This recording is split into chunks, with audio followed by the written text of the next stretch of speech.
ജീവനും ജീവിതത്തിന്റെ 185 സെഷനിലേക്ക് ക്രിസ്തുയേശുവിൽ എല്ലാവരെയും സ്വാഗതം ചെയ്യുന്നു.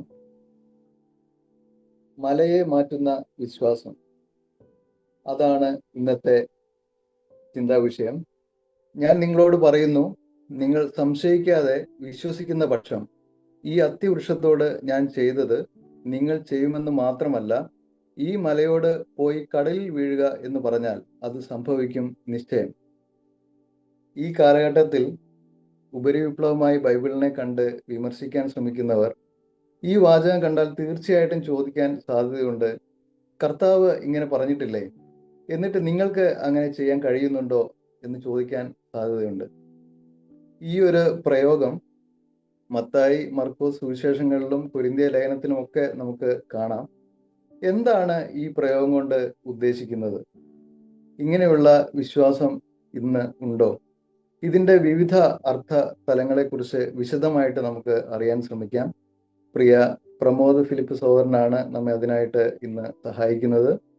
നമുക്ക് കർത്താവിൻ്റെ നാമത്തിൽ സഹോദരി സഹോദരന്മാർക്ക് വന്ദനം. ഇതൊരു കുഴപ്പിക്കുന്ന വിഷയമാണ്, മലയെ മാറ്റുന്ന വിശ്വാസം. ക്രിസ്ത്യൻ സഹോദരൻ സൂചിപ്പിച്ച പോലെ പല നിലയിൽ ആളുകൾക്ക് ചോദ്യമുള്ള വിഷയമാണ്. അത് നമ്മുടെ ഒരു മുൻപത്തെ ഒരു മീറ്റിങ്ങിൽ തന്നെ അത് വ്യക്തമായതാണ്. ഒരുപാട് ആളുകൾ മുമ്പുണ്ടായിരുന്ന ഒരു മീറ്റിങ്ങിൽ ഈ വിഷയവുമായിട്ട് ബന്ധപ്പെട്ട വിശ്വാസവുമായിട്ട് ബന്ധപ്പെട്ട ഒരു മീറ്റിംഗാണ്. പ്രവൃത്തിയില്ലാത്ത വിശ്വാസം എങ്ങനെ തിരിച്ചറിയാമെന്ന വിഷയത്തെക്കുറിച്ച് ഔസേപ്പിച്ചൻ സഹോദരനെടുത്ത ക്ലാസ്സിൽ തന്നെ പല ആളുകൾ ഈ വാക്യത്തെക്കുറിച്ച് ചോദിച്ചു.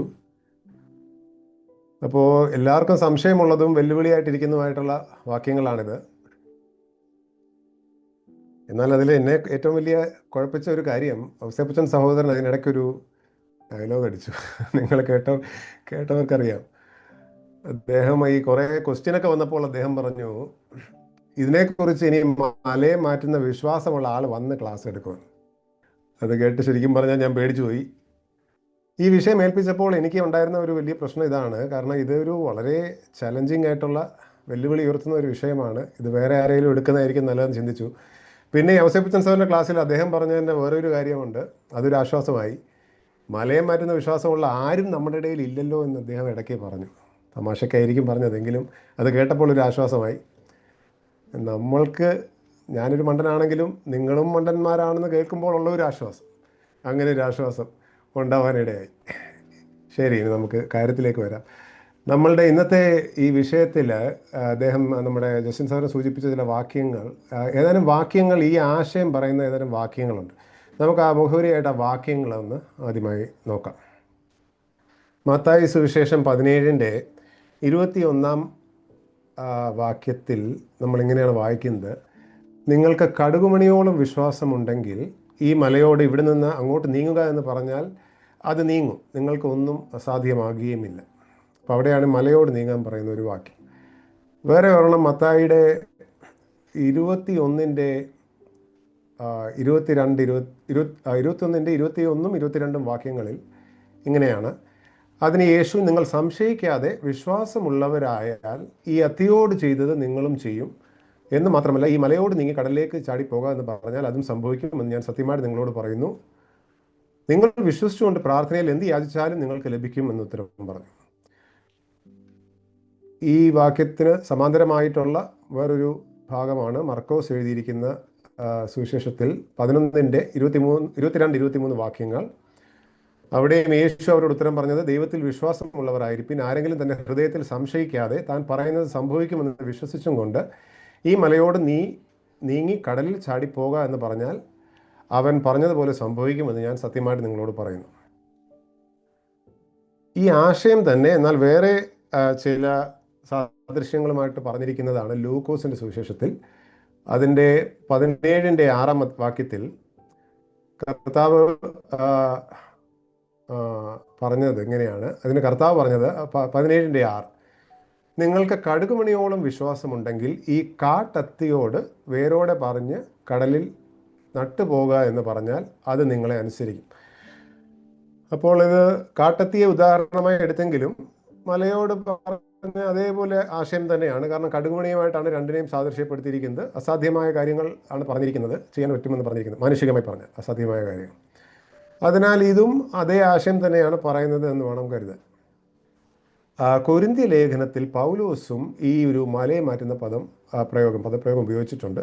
അതിൻ്റെ 13:2 ഇങ്ങനെയാണ് എഴുതിയിരിക്കുന്നത്: എനിക്ക് പ്രവചനപരം ഉണ്ടായിട്ട് സകല മർമ്മങ്ങളും സകല ജ്ഞാനവും ഗ്രഹിച്ചാലും മലകളെ നീക്കുവാൻ തക്ക വിശ്വാസം ഉണ്ടായാലും സ്നേഹമില്ലെങ്കിൽ ഞാൻ ഏതുമില്ല.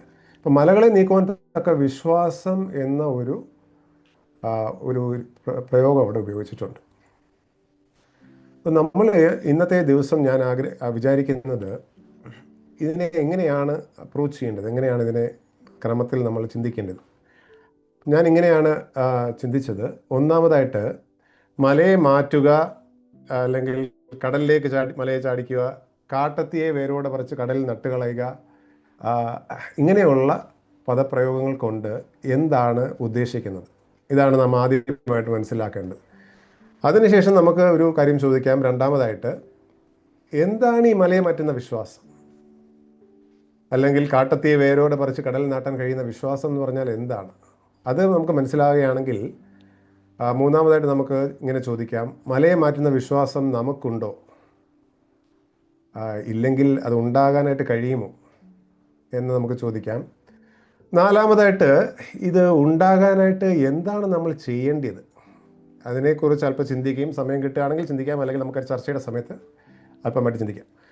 ഇങ്ങനെ ഒരു സ്വാഭാവികമായിട്ടുള്ള ഒരു യുക്തിസഹമായ ക്രമത്തിൽ തന്നെ നമുക്ക് മുന്നോട്ട് പോകാം എന്നാണ് ഞാൻ കർത്താവിൽ ആശ്രയിക്കുന്നത്. അപ്പം നമുക്ക് ആദ്യമായിട്ട് തന്നെ ആദ്യത്തെ ചോദ്യം നമുക്ക് ഇങ്ങനെ ചോദിക്കാം: മലയെ മാറ്റുക മുതലായ പ്രയോഗങ്ങൾ കൊണ്ട് എന്താണ് ഉദ്ദേശിക്കുന്നത്? അതിനായി നമുക്ക് ആദ്യത്തെ മത്തായിയുടെ സുവിശേഷത്തിൻ്റെ പശ്ചാത്തലം ഒന്ന്, സുവിശേഷത്തിൻ്റെ 17-ാം അധ്യായത്തിൻ്റെ 21-ാം വാക്യത്തിൻ്റെ പശ്ചാത്തലം അത് നമുക്ക് നോക്കാം. അതിൻ്റെ 14 മുതലാണ് അതിൻ്റെ പശ്ചാത്തലം മനസ്സിലാക്കാനായിട്ട് സഹായകരമാക്കിയ ഇരിക്കുന്ന വാക്യങ്ങൾ. മത്തായി 17-14 മുതലാണ് നമ്മൾ കാണുന്നത്. അവിടെ നോക്കുമ്പോൾ ഏകദേശം ഇങ്ങനെ, ഞാൻ മുഴുവൻ വായിക്കുന്നില്ല, ഇങ്ങനെയാണ് എൻ്റെ വാക്യങ്ങൾ.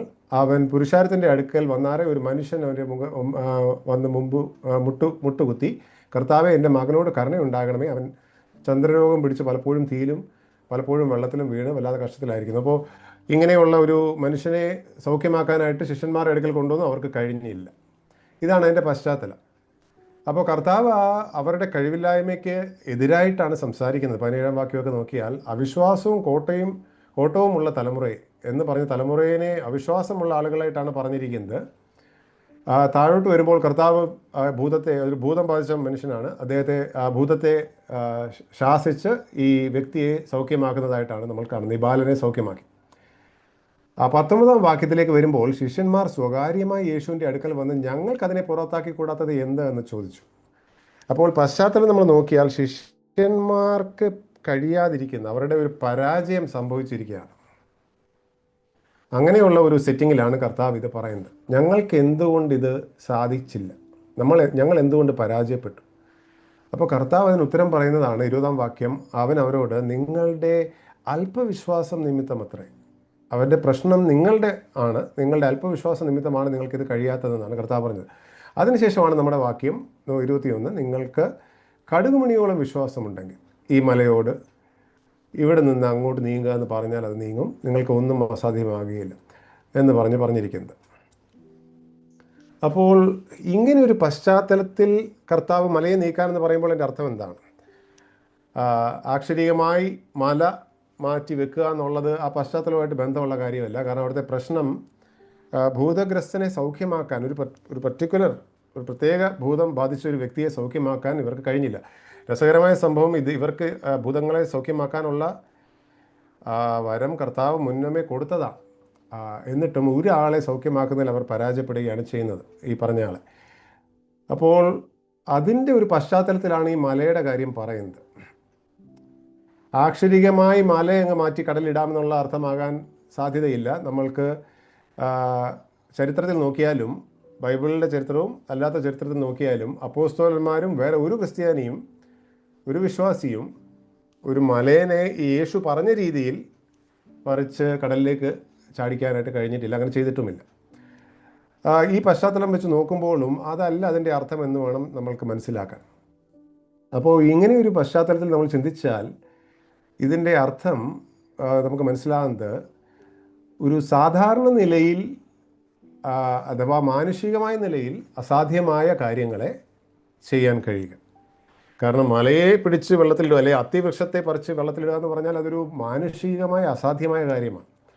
അങ്ങനെയുള്ള കാര്യങ്ങളെ ചെയ്യാൻ സാധിക്കുക എന്നുള്ളതാണ് ഈ പ്രയോഗം കൊണ്ട് അർത്ഥമാക്കുന്നത് എന്ന് നമുക്ക് കരുതാവുന്നതാണ്. നമ്മൾ ഇതേ ആശയം ഈ ഒരു അർത്ഥം വെച്ചുകൊണ്ട് ബാക്കിയുള്ള ഭാഗം നോക്കിയാലും അത് ഒത്തുപോകുന്നതായിട്ട് നമുക്ക് കാണാനായിട്ട് കഴിയും. മത്തായി സുവിശേഷം 21 22 വാക്യങ്ങൾ വായിച്ചാലും അവിടെ നമ്മൾ പശ്ചാത്തലം കാണുന്നത് കർത്താവ് വിശന്നിട്ട് അത്തിവൃക്ഷത്തിൻ്റെ അടുക്കൽ പോയി, അവിടെ ഫലം കിട്ടിയില്ല. അപ്പോൾ കർത്താവ് അത് 19 വാക്യത്തിൽ ഇനി നിന്നിൽ ഒരു നാളും ഫലം ഉണ്ടാകാതെ പോകട്ടെ എന്ന് അതിനോട് പറഞ്ഞു. ക്ഷീണത്തിൽ അത് ഉണങ്ങിപ്പോയി. അപ്പോൾ കർത്താവ് ഒരു വളരെ വലിയ അത്ഭുതമാണ് ചെയ്തിരിക്കുന്നത്. കർത്താവ് ഒരു വാക്ക് പറഞ്ഞു, അത് വൃക്ഷം ഉണങ്ങിപ്പോയി. ശിഷ്യന്മാർ ഇത് കണ്ടാറേ അത്തി ഇത്ര ക്ഷണത്തിൽ ഉണങ്ങിപ്പോയത് എങ്ങനെയെന്ന് പറഞ്ഞ് ആശ്ചര്യപ്പെട്ടു. ഇതാണ് അതിൻ്റെ പശ്ചാത്തലം. അവിടെയും ഒരു മാനുഷികമായി പറഞ്ഞാൽ ആർക്കും ചെയ്യാൻ കഴിയാത്ത ഒരു കാര്യമാണ്. ഒരു മരത്തോട് കൽപ്പിക്കുന്നു, അത് ഉടനെ ഉണങ്ങിപ്പോകുന്നു. അപ്പോൾ ഒരു അസാധ്യമായെന്ന് നമുക്ക് മാനുഷികമായി പറഞ്ഞാൽ അസാധ്യമായ ഒരു കാര്യമാണ്.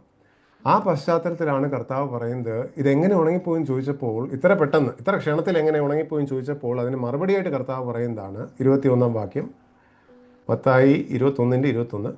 അതിന് യേശു, നിങ്ങൾ സംശയിക്കാതെ വിശ്വാസമുള്ളവരായാൽ ഈ അത്തിയോട് ചെയ്ത് നിങ്ങളും ചെയ്യും എന്ന് മാത്രമല്ല, ഈ മലയോട് നീങ്ങി കടലിലേക്ക് ചാടിപ്പോകുക എന്ന് പറഞ്ഞാൽ അതും സംഭവിക്കും എന്ന് ഞാൻ സത്യമായിട്ട് നിങ്ങളോട് പറയുന്നു. നിങ്ങൾ വിശ്വസിച്ചുകൊണ്ട് പ്രാർത്ഥനയിൽ എന്ത് യാചിച്ചാലും നിങ്ങൾക്ക് ലഭിക്കുമെന്ന് പറഞ്ഞു. അപ്പോൾ പ്രാർത്ഥിച്ച്, വിശ്വാസത്തോടെ പ്രാർത്ഥിച്ച് ചെയ്യാൻ കഴിയുന്ന അത്ഭുതകരമായ കാര്യങ്ങൾ, മാനുഷികമായ അസാധ്യങ്ങളായ കാര്യങ്ങൾ എന്ന ഒരു പശ്ചാത്തലത്തിൽ നമുക്ക് അങ്ങനെ മനസ്സിലാക്കാനായിട്ട് കഴിയും. ഈ വാക്യം നോക്കിയാലും ആ അർത്ഥം തന്നെയായിട്ട് നമുക്ക് കാണുവാനായിട്ട് കഴിയും. മാർക്കോസിൻ്റെ സുവിശേഷത്തിലും ഇതേ ആശയത്തിലുള്ള ഇതിൻ്റെ ഈ കഥയുടെ സംഭവത്തിൻ്റെ സമാനമായിട്ടുള്ള വാക്യങ്ങളാണ് അവിടെയും ഉള്ളത്, അവിടെ വിവരിച്ചിരിക്കുന്നത്. അതിൻ്റെ 11, 22, 23 വാക്യങ്ങൾ ഇത് തന്നെയാണ്. ലൂക്കോസിൻ്റെ സുവിശേഷം 17:6 വരുമ്പോൾ അത് വേറൊരു പശ്ചാത്തലമാണ്. അവിടെ ശിഷ്യന്മാർ, അപ്പോസ്തലന്മാർ കർത്താവിനോട് 17:5 പറയുന്നത് ഒരു ചോദ്യം ചോദിക്കുകയാണ്. ഞങ്ങൾക്ക് വിശ്വാസം വർദ്ധിപ്പിച്ച ഒരു റിക്വസ്റ്റ്, ഒരു അപേക്ഷ കൊടുക്കുകയാണ്, ഞങ്ങൾക്ക് വിശ്വാസം വർദ്ധിപ്പിച്ച് തരണമേ എന്ന് പറഞ്ഞു. അപ്പോൾ അതിന് ഉത്തരമായിട്ടാണ് കർത്താവ് പറയുന്നത്, നിങ്ങൾക്ക് കടുകുമണിയോളം വിശ്വാസമുണ്ടെങ്കിൽ ഈ കട്ടത്തിയോട് വേരോടെ പറഞ്ഞ് കടലിൽ നട്ടുപോകാമെന്ന് പറഞ്ഞാൽ അത് നിങ്ങളെ അനുസരിക്കും. അപ്പോൾ ഇവിടെയും വിശ്വാസം വർദ്ധിപ്പിക്കാൻ പറയുമ്പോൾ ഒരു അസാധ്യമായ കാര്യങ്ങൾ പോലും നിങ്ങൾക്ക് ചെയ്യാൻ കഴിയും ഈ പറഞ്ഞ രീതിയിലുള്ള വിശ്വാസത്താൽ എന്നാണ് അവിടെ പറഞ്ഞിരിക്കുന്നത്. അപ്പോൾ നമ്മൾ ആദ്യം പറഞ്ഞ അർത്ഥം ഇവിടെയൊക്കെ ബാധകമാണ്. മാനുഷിക നിലയിൽ അസാധ്യമായ കാര്യങ്ങളെ ചെയ്യാൻ കഴിയുക, അതാണ് ഈ പദപ്രയോഗം കൊണ്ട് ഉദ്ദേശിക്കുന്നത് എന്ന് വേണം കരുതാൻ. 1 കൊരിന്തി 13:2 പൗലോസ് പറയുമ്പോഴും, ഞാൻ മനുഷ്യരുടെയും ദൂതന്മാരുടെയും ഭാഷകൾ സംസാരിച്ചാലും എന്ന് പറഞ്ഞ് പറയുമ്പോഴും, എനിക്ക് പ്രവചനം ഉണ്ടായിട്ട് സകല മർമ്മവും ഗ്രഹിച്ചാലും അങ്ങനെയൊക്കെ പറഞ്ഞിട്ട് മലകളെ നീക്കുവാൻ തക്ക വിശ്വാസം ഉണ്ടായാലും, അവിടെയും ഒരു വലിയ വലിയ കാര്യങ്ങൾ, ഒരു ഹൈപ്പർബോളിക് ആയിട്ടുള്ള ഒരു സ്റ്റേറ്റ്മെൻറ്റ്സ്, അതിശയോക്തി കലർന്ന സ്റ്റേറ്റ്മെൻറ്റ്സ് പറയുന്ന ഒരു ഭാഗമാണ്. മനുഷ്യരുടെയും ദൂതന്മാരുടെയും ഭാഷകളിൽ, അതുപോലെ തന്നെ പ്രവചനം ഉണ്ടായിട്ട് സകല മർമ്മങ്ങളും സകല ജ്ഞാനവും ഗ്രഹിച്ചാലും എന്ന് പറഞ്ഞാൽ എല്ലാവർക്കും പറ്റാത്ത, പൊതുവെ ആർക്കും പറ്റാത്ത എല്ലാ ജ്ഞാനവും എല്ലാ മർമ്മങ്ങളും ആരാണ് ഗ്രഹിക്കുന്നത്? അങ്ങനെയുള്ള പശ്ചാത്തലത്തിലാണ് മലകളെ നീക്കുവാൻ തക്ക വിശ്വാസം എന്ന പദപ്രയോഗം ഉപയോഗിച്ചിരിക്കുന്നത്. അപ്പോൾ അവിടെയും നമുക്ക് മനസ്സിലാക്കാൻ പറ്റുന്നത് ഒരു ഹൈപ്പർബോളിക്, അതിശയോക്തി കലർന്ന ഒരു പ്രയോഗമാണ്. അപ്പോൾ അസാധ്യമാണ് എന്ന് ചിന്തിക്കുന്ന കാര്യങ്ങളെ ചെയ്യാൻ പറ്റുക എന്നുള്ള ഒരു ആശയമാണ് അവിടെയും നമ്മൾ മനസ്സിലാക്കുന്നത്. അപ്പോൾ നമുക്കതൊരു വർക്കിംഗ് ഡെഫിനേഷനായിട്ട് എടുക്കാം. ഇതാണ് അതിൻ്റെ അർത്ഥമെന്ന് നമുക്ക് മനസ്സിലാക്കാനായിട്ട് കഴിയും. അതായത് നമ്മൾക്ക് തരണം ചെയ്യാൻ കഴിയാത്തതായിട്ട് മാനുഷികമായി തോന്നുന്ന പ്രതിബന്ധങ്ങൾ തരണം വെറുതെ തോന്നലല്ല, അത് മനുഷ്യർക്ക് കഴിയില്ല. അങ്ങനെയുള്ള പ്രതിബന്ധങ്ങളെ തരണം ചെയ്യുക, അതികഠിനമായ തടസ്സങ്ങൾ നീങ്ങിപ്പോവുക, അസാധ്യമായി ഇരിക്കുന്ന, സാധാരണ ആളുകൾക്ക് അസാധ്യമായി ഇരിക്കുന്ന കാര്യങ്ങളൊക്കെ ചെയ്യുക, നേടുക, ഇങ്ങനെയുള്ള അർത്ഥമാണ് ഇതിനുള്ളതെന്ന് കരുതാം. അതേസമയം ഇപ്പോൾ ആക്ഷരികമായിട്ടൊരു മല മാറിപ്പോകുന്നതും ഒരു അസാധ്യമായ കാര്യമാണ്. അപ്പോൾ അതും ഇതിൻ്റെ ബ്രോഡർ അർത്ഥത്തിൽ അതിനെയും ഉൾപ്പെടുത്താൻ കഴിയും. എങ്കിലും അങ്ങനെ ഒരു ആക്ഷരിക അർത്ഥം ആയിരിക്കില്ല ഉദ്ദേശിക്കുന്നത്. രണ്ടാമതായിട്ട് നമുക്ക് ചോദിക്കാവുന്ന ചോദ്യം ഇതാണ്. നമ്മളിപ്പോൾ ഈ മലയം വരുന്ന വിശ്വാസം എന്താണെന്ന് ചോദിച്ചു കഴിഞ്ഞാൽ, ഇങ്ങനെയുള്ള ആ, അസാധ്യമായ കാര്യങ്ങൾ, മാനുഷികമായ അസാധ്യമായ, സാധാരണഗതിയിൽ അസാധ്യമായ കാര്യങ്ങൾ ചെയ്യുക. എന്നാൽ അത് ചെയ്യാനുള്ള വിശ്വാസം എന്താണ് മലയം വരുന്ന വിശ്വാസം എന്നതാണ് നമുക്ക് രണ്ടാമതായിട്ട് ചോദിക്കേണ്ട ചോദ്യം.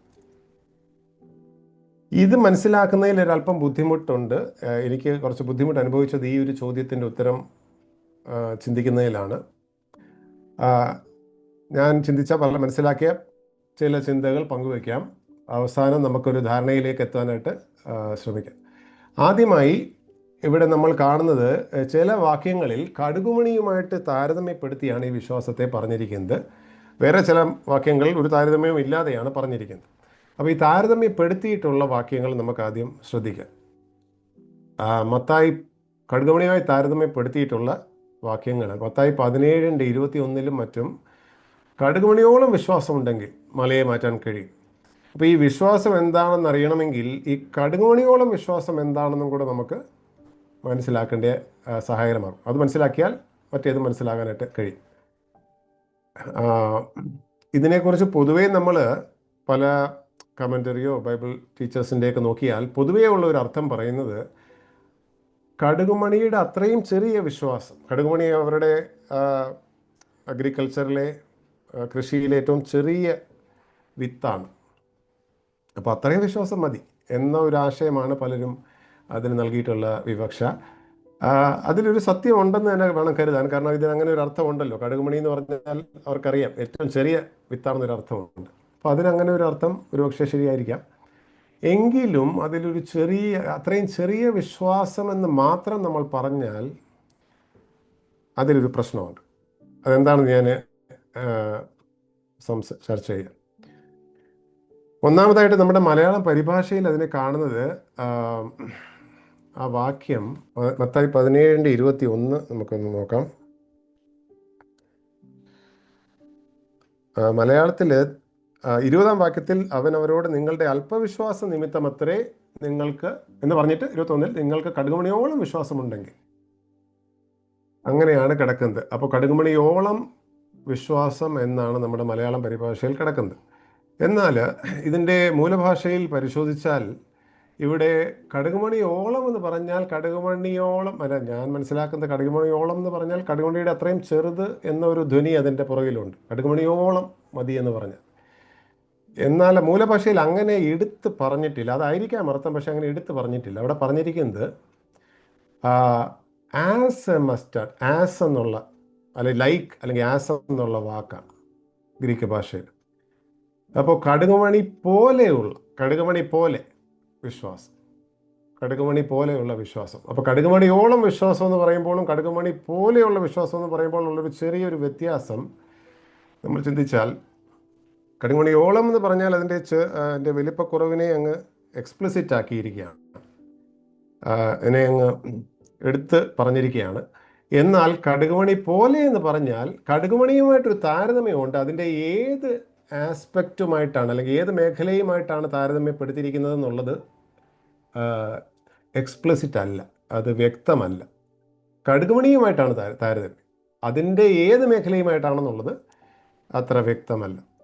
കാരണം faith as A mustard seed, as small as A mustard seed എന്നില്ല, ആസ് എ മസ്റ്റർഡ് സീഡ്, അങ്ങനെയാണ് അത് പറഞ്ഞിരിക്കുന്നത്.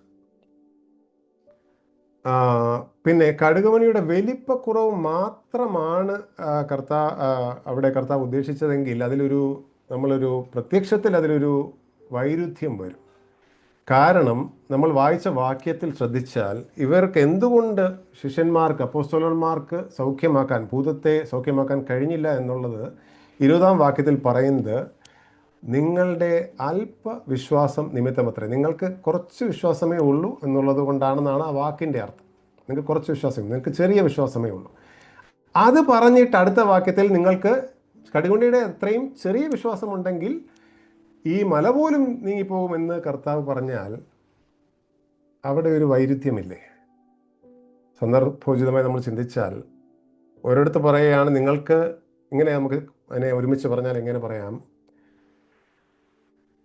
നിങ്ങളുടെ അല്പവിശ്വാസം നിമിത്തം നിങ്ങൾക്ക് ഭൂതങ്ങളെ പുറത്താക്കുന്നതിൽ നിങ്ങൾ പരാജയപ്പെട്ടു. അടുത്ത വാക്യത്തിൽ പറയാണ്, അല്പവിശ്വാസമുണ്ടെങ്കിൽ മലയെ വരെ നീക്കാം. അങ്ങനെ പറഞ്ഞാൽ അതിലൊരു വൈരുദ്ധ്യമുണ്ട്. അപ്പോൾ അതാണോ അതിൻ്റെ അർത്ഥം നമ്മൾ ചിന്തിക്കേണ്ട ഒരു ആവശ്യമുണ്ട്.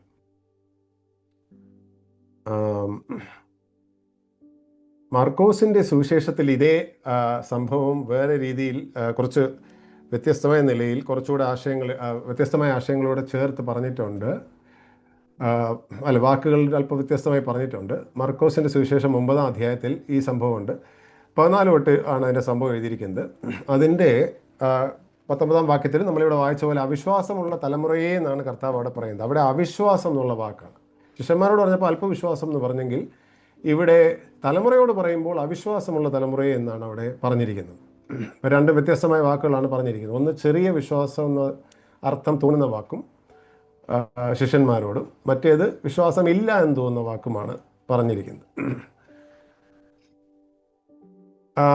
എന്നാൽ മർക്കോസിൻ്റെ സുവിശേഷം 9:22 വായിക്കുമ്പോൾ അവിടെ ഈ കർത്താവിനോട് വന്ന് ശിഷ്യന്മാർക്ക് കഴിയുന്നില്ല സൗഖ്യമാക്കാൻ. കർത്താവിനോട് വന്ന് അപേക്ഷിക്കുമ്പോൾ ഇങ്ങനെയാണ് അപ്പൻ ചോദിക്കുന്നത്, നിന്നാൽ വല്ലതും കഴിയും. 22-ാം വാക്യത്തിൽ നിന്നാൽ വല്ലതും കഴിയുമെങ്കിൽ മനസ്സലിഞ്ഞ് ഞങ്ങളെ സഹായിക്കണമേ എന്ന് പറഞ്ഞു. യേശു അവനോട് നിന്നാൽ കഴിയുമെങ്കിലെന്നോ, വളരെ ഒരു ചലഞ്ചിങ് ആയിട്ടൊരു ക്വസ്റ്റ്യൻ തിരിച്ചു വയ്ക്കുക. നിന്നാൽ കഴിയുമെങ്കിലെന്നോ എന്നാണ് ചോദിക്കുന്നത്. വിശ്വസിക്കുന്നവന് സകലവും കഴിയും. അവിടെ പറയുമ്പോൾ ഉള്ള ശ്രദ്ധിക്കേണ്ട കാര്യം, അവിടെ അല്പവിശ്വാസമെന്നോ അധിക വിശ്വാസമെന്നോ ഒന്നും പറയുന്നില്ല. നിന്നാൽ കഴിയുമെന്നാണ് ചോദിക്കുന്നത്. വിശ്വസിക്കുന്നവന് സകലവും കഴിയുമെന്നാണ്. വിശ്വസിക്കുന്ന ഒരൊറ്റ കാര്യം പറയുന്നുള്ളൂ, വിശ്വസിക്കുന്നത്. വലിയ വിശ്വാസമൊന്നും പറയുന്നില്ല, ചെറിയ വിശ്വാസമൊന്നും പറയുന്നില്ല അവിടെ. എന്നാൽ അതുപോലെ തന്നെയാണ് താഴോട്ട് വരുമ്പോൾ നമ്മൾ ശിഷ്യന്മാർ വീട്ടിൽ വന്ന് സ്വകാര്യമായിട്ട് യേശുവോട് ചോദിക്കും, ഞങ്ങൾക്ക് എന്തുകൊണ്ട് പറ്റുന്നില്ല എന്ന് ചോദിക്കും. മർക്കോസിൻ്റെ സുവിശേഷം 9:28-29 വാക്യങ്ങളിൽ സ്വകാര്യമായിട്ട് ഞങ്ങൾക്കതിനെ പുറത്താക്കാൻ കഴിയാതിരുന്നത് എന്തെന്ന് ചോദിച്ചു. അപ്പോൾ കർത്താവ് അവിടെ പറയുന്നത്, പ്രാർത്ഥനയാലല്ലാതെ ഈ ജാതി ഒന്നിനാലും പുറപ്പെട്ടു പോവുകയില്ല എന്ന് അവൻ പറഞ്ഞു. അപ്പോൾ വിശ്വാസത്താൽ എന്തെങ്കിലും പറയുക, എൻ്റെ ദൈവത്തോട് പ്രാർത്ഥിക്കുക എന്ന നിലയിലാണ് പറഞ്ഞിരിക്കുന്നത്. ദൈവത്തോട് പ്രാർത്ഥിക്കുക, വിശ്വാസത്തോട് പ്രാർത്ഥിക്കുക. പ്രാർത്ഥനയാലല്ലാതെ ഇത് നടക്കത്തില്ല എന്നാണ് കർത്താവ് പറഞ്ഞിരിക്കുന്നത്. അപ്പോൾ ശിഷ്യന്മാർ ഈ വിശ്വാസക്കുറവ് കാരണം ഒരുപക്ഷെ പ്രാർത്ഥിച്ച് തന്നെ കാണില്ല എന്ന് വേണം കരുതാൻ, കർത്താവ് പ്രാർത്ഥനയെക്കുറിച്ച് എടുത്ത് പറയുന്നത് കൊണ്ട്. അപ്പോൾ ഈ പ്രാർത്ഥനയിലൂടെയാണ് ഈ വിശ്വാസം ഉപയോഗിക്കുന്നത് എന്നാണ് അവിടെ മനസ്സിലാക്കുന്നത്. അത് പറയുമ്പോൾ തന്നെ നമുക്ക് മനസ്സിലാകുന്ന ഒരു കാര്യമുണ്ട്. ഈ വിശ്വാസം, എൻ്റെ വിശ്വാസത്തിൻ്റെ എന്തെങ്കിലും ഒരു ശക്തി അല്ല ഈ മലയെ മാറ്റുന്നത്. നമ്മൾ ആ മർക്കോസിൻ്റെ സുവിശേഷം കൂടെ ചേർത്ത് നോക്കുമ്പോൾ അങ്ങനെ ഒരു കാര്യമല്ല മലയെ മാറ്റുന്നത്. എന്നാൽ മലയെ മാറ്റുന്നത് ഈ വിശ്വാസത്തോടുകൂടെ ദൈവത്തോട് പ്രാർത്ഥിക്കുമ്പോഴാണ് ഈ അസാധ്യമായ കാര്യങ്ങൾ സംഭവിക്കുന്നത് എന്നാണ് നമുക്ക് മനസ്സിലാകുന്നത്. അപ്പോൾ ഇങ്ങനെ നോക്കുമ്പോൾ ഈ കടുകുമണി പോലുള്ള വിശ്വാസം എന്ന് പറഞ്ഞാൽ എന്താണ് ഇവിടെ കാണുന്നത്? ഇവിടെ കാണുന്നത് വലുതെന്നോ ചെറുതെന്നോ ഒന്നും പറയുന്നില്ല, വിശ്വസിക്കുന്നവൻ എന്നാണ് പറയുന്നത്. അപ്പോൾ ഇവിടെ കാണുന്നത് അത് ദൈവമാണ് ചെയ്യുന്നത്. നീ പ്രാർത്ഥിക്കുക എന്നാണ്, ദൈവമാണ് ചെയ്യുന്നത്. അപ്പോൾ ദൈവത്തിൻ്റെ ശക്തി ഇങ്ങനെ ഒഴുകി വരാനുള്ള ഒരു ചാലായിട്ടാണ് ഇവിടെ വിശ്വാസം ഇരിക്കുന്നത്. കാരണം ദൈവമാണ് ഈ പറഞ്ഞ ഭൂതത്തെ പുറത്താക്കുന്നത്. ലൂക്കോസിൻ്റെ സുവിശേഷം 17:6 വരുമ്പോൾ വേറെ ഒരു ക്ലൂ ഉണ്ട് അവിടെ. കാരണം അപ്പോസ്തലന്മാർ വിശ്വാസം വർദ്ധിപ്പിക്കാനായിട്ടൊരു ചോദ്യമാണ് അവിടെ ചോദിക്കുന്നത്. വിശ്വാസം വർദ്ധിപ്പിച്ചു തരണമേ എന്നൊരു ചോദ്യമാണ് ചോദിക്കുന്നത്. അപ്പോൾ അവർക്ക് വിശ്വാസം വളരെ കുറവാണ്. അല്പവിശ്വാസം എന്നാണ് കർത്താവിനെ പറയുന്നുണ്ടല്ലോ ഇടയ്ക്ക്. അപ്പോൾ ഞങ്ങൾക്ക് വിശ്വാസം കുറവാണ്, വിശ്വാസം വർദ്ധിപ്പിച്ചു തരണമേ എന്നാണ് പറയുന്നത്. അപ്പോൾ നമ്മൾ നേരത്തെ പറഞ്ഞ പോലെ മലയാള പരിഭാഷയിൽ കടുകുമണിയോളം വിശ്വാസമുണ്ടെങ്കിൽ 17:6 ലൂക്കോസ് 17:6 കർത്താവ് നിങ്ങൾ കടുകുമണിയോളം എന്നാണ്. പക്ഷേ നമ്മൾ നേരത്തെ പറഞ്ഞ പോലെയാണ്, അതും ആസ് എന്നുള്ള മൂലഭാഷയിലാണ്. അപ്പോൾ കടുകുമണി പോലുള്ള എന്നാണ് അവിടെയും പറയുന്നത്.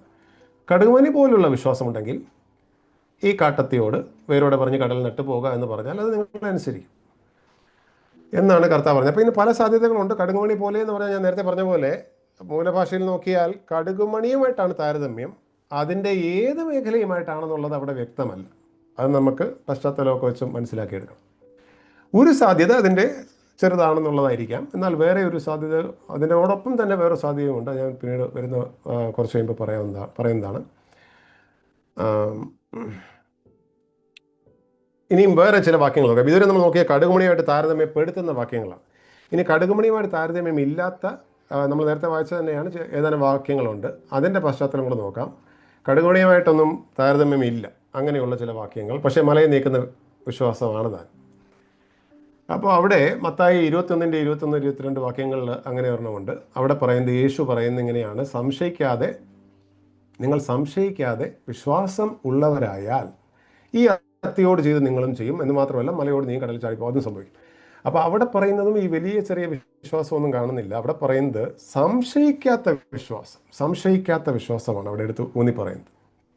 ആ വിശ്വാസമാണ് മലയെ നീക്കുന്നതെന്നാണ് അവിടെ പറയുന്നത്. സംശയിക്കാത്ത വിശ്വാസം, ഒട്ടും അങ്ങോട്ടും ഇങ്ങോട്ടും മനസ്സ് പതറിപ്പോകാതെ ഏകാഗ്രമായി വിശ്വസിക്കുന്ന വിശ്വാസം, സംശയമില്ലാത്ത വിശ്വാസം. അങ്ങനെയുള്ള വിശ്വാസത്താൽ ചെയ്യുക എന്നാണ് അവിടെ പറഞ്ഞിരിക്കുന്നത്. അപ്പോൾ അവിടേക്ക് അപ്പോൾ ഈ ഒരു ആശയത്തിൽ കാണുന്നത് വലിയ വിശ്വാസമെന്നോ ചെറിയ വിശ്വാസമെന്നോ ഒരു അളവിനേക്കാൾ ഉപരിയായിട്ട് സംശയമില്ലാത്ത വിശ്വാസം എന്ന് പറഞ്ഞാൽ അത് കുറച്ചുകൂടെ ഒരു ക്വാളിറ്റിയാണ്, ഒരു ഗുണനിലവാരത്തെക്കുറിച്ചാണ് അത് കാണിക്കുന്നത്. ഒരു നല്ല മേന്മയുള്ള വിശ്വാസം എന്നുള്ള നിലയിലാണ് അവിടെ നമ്മൾ അർത്ഥമാക്കുന്നത്. ഈ വാക്യത്തിൽ അർത്ഥമാക്കുന്നതെന്നാണ് മനസ്സിലാക്കുന്നത്. അല്ലാതെ എനിക്ക് മുമ്പേ 10 കിലോ വിശ്വാസമേ ഉള്ളൂ, ഇപ്പോൾ 20 എന്നുള്ള അർത്ഥത്തിലല്ല.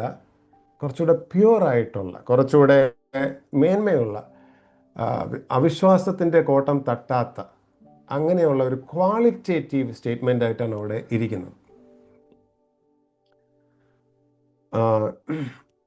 മാർക്കോസിൻ്റെ സുവിശേഷത്തിൽ ഇതേ സംഭവം വിവരിക്കുന്നുണ്ട്. 11:22-23 വാക്യങ്ങൾ നോക്കിയാൽ അവിടെ വേറെ ചില കാര്യങ്ങൾ അവിടെ പറഞ്ഞിട്ടുണ്ട്. മാർക്കോസ് 11:22-23 വാക്യങ്ങളിൽ യേശു അവരോട് പറഞ്ഞത്, ദൈവത്തിൽ വിശ്വാസമുള്ളവരായിരിപ്പിൻ. ആരെങ്കിലും തൻ്റെ ഹൃദയത്തിൽ സംശയിക്കാതെ താൻ പറയുന്നത് സംഭവിക്കുമെന്ന് വിശ്വസിച്ചും കൊണ്ട് ഈ മലയോട് നീ കടലിൽ ചാടിപ്പോകുക, നീ നീങ്ങി കടലിൽ ചാടിപ്പോകുക എന്ന് പറഞ്ഞാൽ അവൻ പറഞ്ഞ പോലെ സംഭവിക്കും. അവിടെ ദൈവത്തിലാണ് വിശ്വസിക്കാൻ പറയും. ദൈവത്തിൽ വിശ്വാസമുള്ളവർ ആയിരിപ്പിൻ. എന്ത് വിശ്വാസമാണ്? ഇവർ ദൈവവിശ്വാസികളല്ലേ ഈ ശിഷ്യന്മാർ ദൈവവിശ്വാസികളാണ് ഓൾറെഡി. അവരോടാണ് പറയുന്നത്, ദൈവത്തിൽ വിശ്വസിക്കുക നിങ്ങൾ ഈ കാര്യങ്ങൾ ചെയ്യാനായിട്ട്. വിശ്വാസികളോടാണ് പറയുന്നത്, അവിശ്വാസികളോട്, നിരീശ്വരവാദികളോടല്ല പറയുന്നത്. നിങ്ങൾക്ക് ദൈവത്തെ അറിയില്ലല്ലോ, ദൈവത്തെ വിശ്വസിക്കാമെന്ന് ആദ്യമായി വിശ്വസിക്കാൻ പറയുന്ന വിശ്വാസമല്ല. നിങ്ങൾ ഈ കാര്യങ്ങളൊക്കെ, നിങ്ങളുടെ തടസ്സങ്ങൾ, ഈ പറഞ്ഞ പോലെ സാധ്യങ്ങളായ കാര്യങ്ങൾ വരുമ്പോൾ ചെയ്യാനായിട്ട് നിങ്ങൾ ദൈവത്തിൽ വിശ്വാസമുള്ളതായിരിക്കും എന്ന് പറയുമ്പോൾ എന്ത് വിശ്വാസമാണ് അവിടെ ഉദ്ദേശിക്കുന്നത്? അപ്പോൾ ഈ വന്നിരിക്കുന്ന ജീവിത സാഹചര്യങ്ങളിൽ ദൈവം ഇടപെടും, ദൈവം പ്രവർത്തിക്കും, ദൈവം എന്നോടുകൂടെ ഉണ്ട് എന്നുള്ള, ദൈവം കരുതും എന്നുള്ള ഒരു വിശ്വാസം. അല്ലാതെ ദൈവം ഉണ്ടെന്ന് ആദ്യമായിട്ട് വിശ്വസിക്കുന്ന ഒരു വിശ്വാസത്തെക്കുറിച്ചല്ല അവിടെ പറയുന്നത്. ദൈവം എന്നെ കൈവിടുകയില്ല, ദൈവത്തെ അനുഭവ തലത്തിൽ അറിഞ്ഞുകൊണ്ടുള്ള ഒരു വിശ്വാസം. അതാണ് ദൈവത്തിൽ വിശ്വാസമുള്ളവരായിരിക്കണം എന്ന് കർത്താവ് അവിടെ പറയുന്നത്, ഈ കാര്യങ്ങൾ ചെയ്യാനായിട്ട്. എന്ന് മാത്രമല്ല, ഹൃദയത്തിൽ സംശയിക്കരുത്. ഉള്ളിൻ്റെ ഉള്ളിൽ നിങ്ങൾക്ക് ദൈവത്തെ സംശയിക്കരുത്. ദൈവത്തിൻ്റെ സ്വഭാവ സവിശേഷതകൾ, ദൈവത്തിൻ്റെ വാഗ്ദത്തങ്ങൾ, ദൈവത്തിൻ്റെ എന്നോടുള്ള സ്നേഹവും കരുതലും, എന്നെ വിലമതിക്കുന്നതും, അതെല്ലാം മനസ്സിലാക്കി വേണം നിങ്ങൾ പ്രവർത്തിക്കാൻ എന്നുള്ള നിലയിലാണ് ഈ വാക്ക് ഉപയോഗിച്ചിരിക്കുന്നത്. അപ്പോൾ ദൈവത്തിൽ വിശ്വസിച്ച് കാര്യങ്ങൾ പ്രാർത്ഥിച്ചും ദൈവത്തിൽ വിശ്വസിച്ചും ഒക്കെ ചെയ്യേണ്ടതാണ് ഈ മലയെ മാറ്റുന്ന വിശ്വാസമെങ്കിൽ, എനിക്ക് എന്തെങ്കിലും സ്വാർത്ഥമായ ഇഷ്ടം ഉണ്ടായിട്ട് ഞാനത് മലയെ മരുന്ന വിശ്വാസം, ഉറച്ച വിശ്വാസത്താൽ മാറിപ്പോകുക എന്നൊക്കെ പറഞ്ഞാൽ നടക്കുന്ന കാര്യമല്ല. കാരണം ദൈവമാണ് പ്രവർത്തിക്കേണ്ടത്, പ്രാർത്ഥിച്ചാണ് പ്രവർത്തിക്കേണ്ടത്. ഞാൻ പറയുന്ന പോലെ തോന്നിയ ദിവസം ചെയ്യാൻ ദൈവത്തിന് സാധിക്കുകയില്ല. അപ്പോൾ ഞാൻ ഇതിനെക്കുറിച്ച് ഒരു കമൻറ്റ് വായിച്ചത്, ഒരു കരിസ്മാറ്റിക് വല്ലതും ആയിരിക്കും, അദ്ദേഹം ഇങ്ങനെ ഒരു കമൻറ്റിൽ ഇട്ടേക്കുന്നത്, ഒരു ലോട്ടറി ടിക്കറ്റ് എടുത്തിട്ടുണ്ട്, അത് കിട്ടാൻ വേണ്ടി ഞാൻ വിശ്വാസത്തോടെ പ്രാർത്ഥിക്കുകയാണ്. മലയെ നീക്കുന്ന വിശ്വാസത്തോടെ ഞാൻ ലോട്ടറി ടിക്കറ്റ് കിട്ടാൻ പ്രാർത്ഥിക്കുകയാണെന്ന് ഒരു കമൻറ്റിൽ വായിക്കാനിടയായി. അപ്പോൾ തീർച്ചയായിട്ടും അങ്ങനെയുള്ള വിശ്വാസമല്ല. അതെന്ത് വിശ്വാസമാണ്? അത് ദൈവത്തിന് നമുക്കിഷ്ടമുള്ള സ്വാർത്ഥമായിട്ടുള്ള കാര്യങ്ങളൊക്കെ ദൈവം ചെയ്യണം, അതിനുവേണ്ടി ഞാൻ ഉറച്ചു വിശ്വസിക്കുന്നു, അതുകൊണ്ട് മലയെ മാറ്റുന്ന വിശ്വാസം എനിക്കുണ്ട്, അങ്ങനെ പറയാൻ നമുക്ക് കഴിയുകയില്ല. ഇത് ദൈവത്തോട് പ്രാർത്ഥിച്ച്, ദൈവത്തിൽ വിശ്വസിച്ച്, ദൈവത്തിൻ്റെ ഹിതത്തിൽ ചെയ്യുന്ന കാര്യങ്ങളെക്കുറിച്ചാണ് ഇവിടെ പറയുന്നത്. ദൈവഹിതത്തിന് തടസ്സമായി നിൽക്കുന്ന കാര്യങ്ങളെ വിശ്വാസത്താൽ ചെയ്യുക എന്നുള്ള ഒരു അർത്ഥം എവിടെയില്ല. ദൈവത്തിൻ്റെ ഹിതത്തിൽ ചെയ്യുക എന്നുള്ളതാണ്. എന്നാൽ ഈ വിശ്വാസം എന്താണെന്ന് നമ്മൾ ചിന്തിക്കുമ്പോൾ ഇതിന് ഒരു ബുദ്ധിമുട്ടുണ്ടാക്കുന്ന ഒരു വാക്യം കൊരിന്തി ലേഖനത്തിലാണ്. 1 കൊരിന്തി 13:2 വരുമ്പോൾ നമ്മൾ നേരത്തെ വായിച്ചതാണ്. അവിടെ ഒരു അതിശയോക്തി കലർന്ന ഒരു സംഭവമാണല്ലോ അവിടെ പറയുന്നത്. കാരണം ഒരു എക്സാജറേറ്റഡ് ആയിട്ടുള്ള സ്റ്റേറ്റ്മെൻ്റ് ആണ്. ഒരാൾക്ക് ശരിക്കും ചെയ്യുന്നതായിട്ടല്ല പറയുന്നത്. ഞാൻ മനുഷ്യരുടെയും ദൂതന്മാരുടെയും ഭാഷകൾ സംസാരിച്ചാലും എനിക്ക് സ്നേഹമില്ല എന്ന് പറയുമ്പോൾ, ഞാൻ മനുഷ്യരുടെയും ദൂതന്മാരുടെയും ഭാഷകൾ സംസാരിക്കുന്നു എന്ന അർത്ഥത്തിലല്ല, അങ്ങനെ ഇപ്പോൾ സംസാരിച്ചാൽ പോലും എന്നുള്ള അർത്ഥത്തിൽ ആണ് പറയുന്നത്. ഒരു ഹൈപ്പർബോളിക് സ്റ്റേറ്റ്മെൻ്റ് ആണത്. ഒരു സൈഡ് പോയിൻ്റായിട്ട് പറഞ്ഞാൽ, പെന്തക്കോസ്തുകാർ പലരും ഈ പറഞ്ഞ വാക്യം എടുത്തിട്ട് ദൂതന്മാരുടെ ഭാഷയിലാണ് ഞങ്ങളെല്ലാവരും സംസാരിക്കുന്നതെന്ന് പറയും. കാരണം മനുഷ്യരുടെ ഭാഷയാണെന്നുള്ളത് തെളിയിക്കാൻ പറ്റാത്തതുകൊണ്ട് എല്ലാവരും ദൂതന്മാരുടെ ഭാഷയിലാണ് സംസാരിക്കുന്നത്. എന്നാൽ പൗലോസ് ഇവിടെ പറഞ്ഞത് ഇനിയിപ്പോൾ അങ്ങനെ സംസാരിച്ചാൽ പോലും എന്നുള്ള അർത്ഥത്തിലാണ് പറഞ്ഞിരിക്കുന്നത്. ഒരു ഹൈപ്പർബോളിക് എക്സാജറേറ്റഡ് ലാംഗ്വേജാണ്. അതിശയോക്തി കലർന്ന ഒരു ഈ ഒരു വരം, അത്രയും വലിയൊരു വരം നിനക്ക് ദൈവം തന്ന ഭാഷാവരം ദൈവം തന്നാൽ പോലും എന്നുള്ള അർത്ഥത്തിലാണ് അവിടെ പറഞ്ഞിരിക്കുന്നത്. അതിൻ്റെ താഴെ വരുമ്പോൾ പ്രവചനവരത്തെക്കുറിച്ചാണ് പറഞ്ഞിരിക്കുന്നത് അടുത്ത വാക്യത്തിൽ. എനിക്ക് പ്രവചനവരം ഉണ്ടായിട്ട് അവിടെ പറയുന്നത് സകല മർമ്മവും സകല ജ്ഞാനവും ഗ്രഹിച്ചാലും. അടുത്ത ഒരു അതിശയോക്തി കലർന്ന ഹൈപ്പർബോളിക് സ്റ്റേറ്റ്മെൻ്റാണ്. ആരുമില്ല സകല മർമ്മവും സകല ജ്ഞാനവും ഗ്രഹിക്കുന്നത്. എന്നാൽ ഇനി അങ്ങനെയെങ്ങാനും ഞാൻ ഗ്രഹിച്ചാൽ പോലും സ്നേഹമില്ലെങ്കിൽ എന്നുള്ള നിലയിലാണ് പറയുന്നത്. ആ പശ്ചാത്തലത്തിലാണ് ഇവിടെ നമ്മൾ വായിക്കുന്നത് മലകളെ നീക്കുവാൻ തക്ക വിശ്വാസമുണ്ടായാലും എന്ന് പറഞ്ഞിരിക്കുന്നത്. മലകളെ നീക്കുവാൻ തക്ക വിശ്വാസം ഉണ്ടായാലും. അപ്പോൾ അവിടെയും നമുക്ക് ഈ പശ്ചാത്തലത്തിൽ നോക്കിയാൽ അതൊരു ചെറിയ വിശ്വാസമാകാനായിട്ട് സാധിക്കുകയില്ല ഈ പശ്ചാത്തലത്തിൽ. കാരണം ആദ്യം പറഞ്ഞ കാര്യങ്ങളൊക്കെ എന്താണ്? മനുഷ്യരുടെ ദൂതന്മാരെ ഭാഷകൾ സംസാരിക്കുന്ന ഒരു ചെറിയ ഭാഷാവരമല്ല, അതൊരു എക്സാജറേറ്റഡ് വലിയ വരമാണ്. അതുപോലെ തന്നെ പ്രവചനവരം ഉണ്ടായിട്ട് എല്ലാ മർമ്മങ്ങളും എല്ലാ ജ്ഞാനവും സകല ജ്ഞാനവും ഒക്കെ ഗ്രഹിക്കുന്നത് ഒരു ചെറിയ പ്രവചനവരമല്ല. അതൊരു അസാധ്യമായി സാധാരണ ആൾക്കൊന്നും ഇല്ലാത്ത ഒരു പ്രവചനവരമാണ്. അതുപോലെ ഒരു പശ്ചാത്തലത്തിലാണ് ഇനി മലകളെ നീക്കുവാൻ തക്ക വിശ്വാസം എന്ന പ്രയോഗം ഉപയോഗിച്ചിരിക്കുന്നത്. അപ്പോൾ അതൊരു ചെറിയ വിശ്വാസമായിട്ട് അവിടെ എടുക്കാനായിട്ട് ബുദ്ധിമുട്ടാണ് ഇതിൻ്റെ പശ്ചാത്തലത്തിൽ. ഇതും അങ്ങനെ പശ്ചാത്തലത്തിൽ നോക്കിയാൽ ഒരു വലിയ ഒരു സംഭവമായിട്ടാണ് അവിടെയും പറഞ്ഞിരിക്കുന്നത്. മലകളെ നീക്കുവാൻ തക്ക അല്പവിശ്വാസം നിനക്കുണ്ടെങ്കിൽ ഇവിടെ ഫിറ്റ് ആകത്തില്ല. അങ്ങനെ ഒരു അർത്ഥം ഇവിടെ വരുന്നില്ല. അപ്പോൾ ഇതാണ് അതിൻ്റെ ഒരു ബുദ്ധിമുട്ട്. അപ്പോൾ ഇവിടെ ഒരു കർത്താവ് പറഞ്ഞ കടുകുമണിയുമായിട്ടൊക്കെ ഇതെങ്ങനെ നമ്മൾ ഒത്തുപോകും എന്നുള്ളൊരു ക്വസ്റ്റ്യനാണ് ഇരിക്കുന്നത്. ഇതിൽ വേറെ ഒരു പ്രശ്നമുണ്ട്. ഇതിൻ്റെ ഗ്രീക്ക് ഭാഷയിൽ ഈ മലകളെ നീക്കുവാൻ തക്ക വിശ്വാസം എന്ന് പറഞ്ഞേക്കുന്നത് ഈ മുമ്പ് പറഞ്ഞ എല്ലാ പ്രവചനത്തെക്കുറിച്ച് പറഞ്ഞ മലയാളത്തിൽ എല്ലാ അല്ല സകല മർമ്മങ്ങളും സകല ജ്ഞാനവും എന്ന് പറഞ്ഞ ഓൾ എന്ന് പറഞ്ഞൊരു വാക്ക് ഉപയോഗിച്ചിട്ടുണ്ട്. ആ വാക്കാണ് ഇവിടെ ഉപയോഗിച്ചത്. ഓൾ ഫെയ്ത്ത് എന്നാണ് അവിടെ പറഞ്ഞിരിക്കുന്നത്.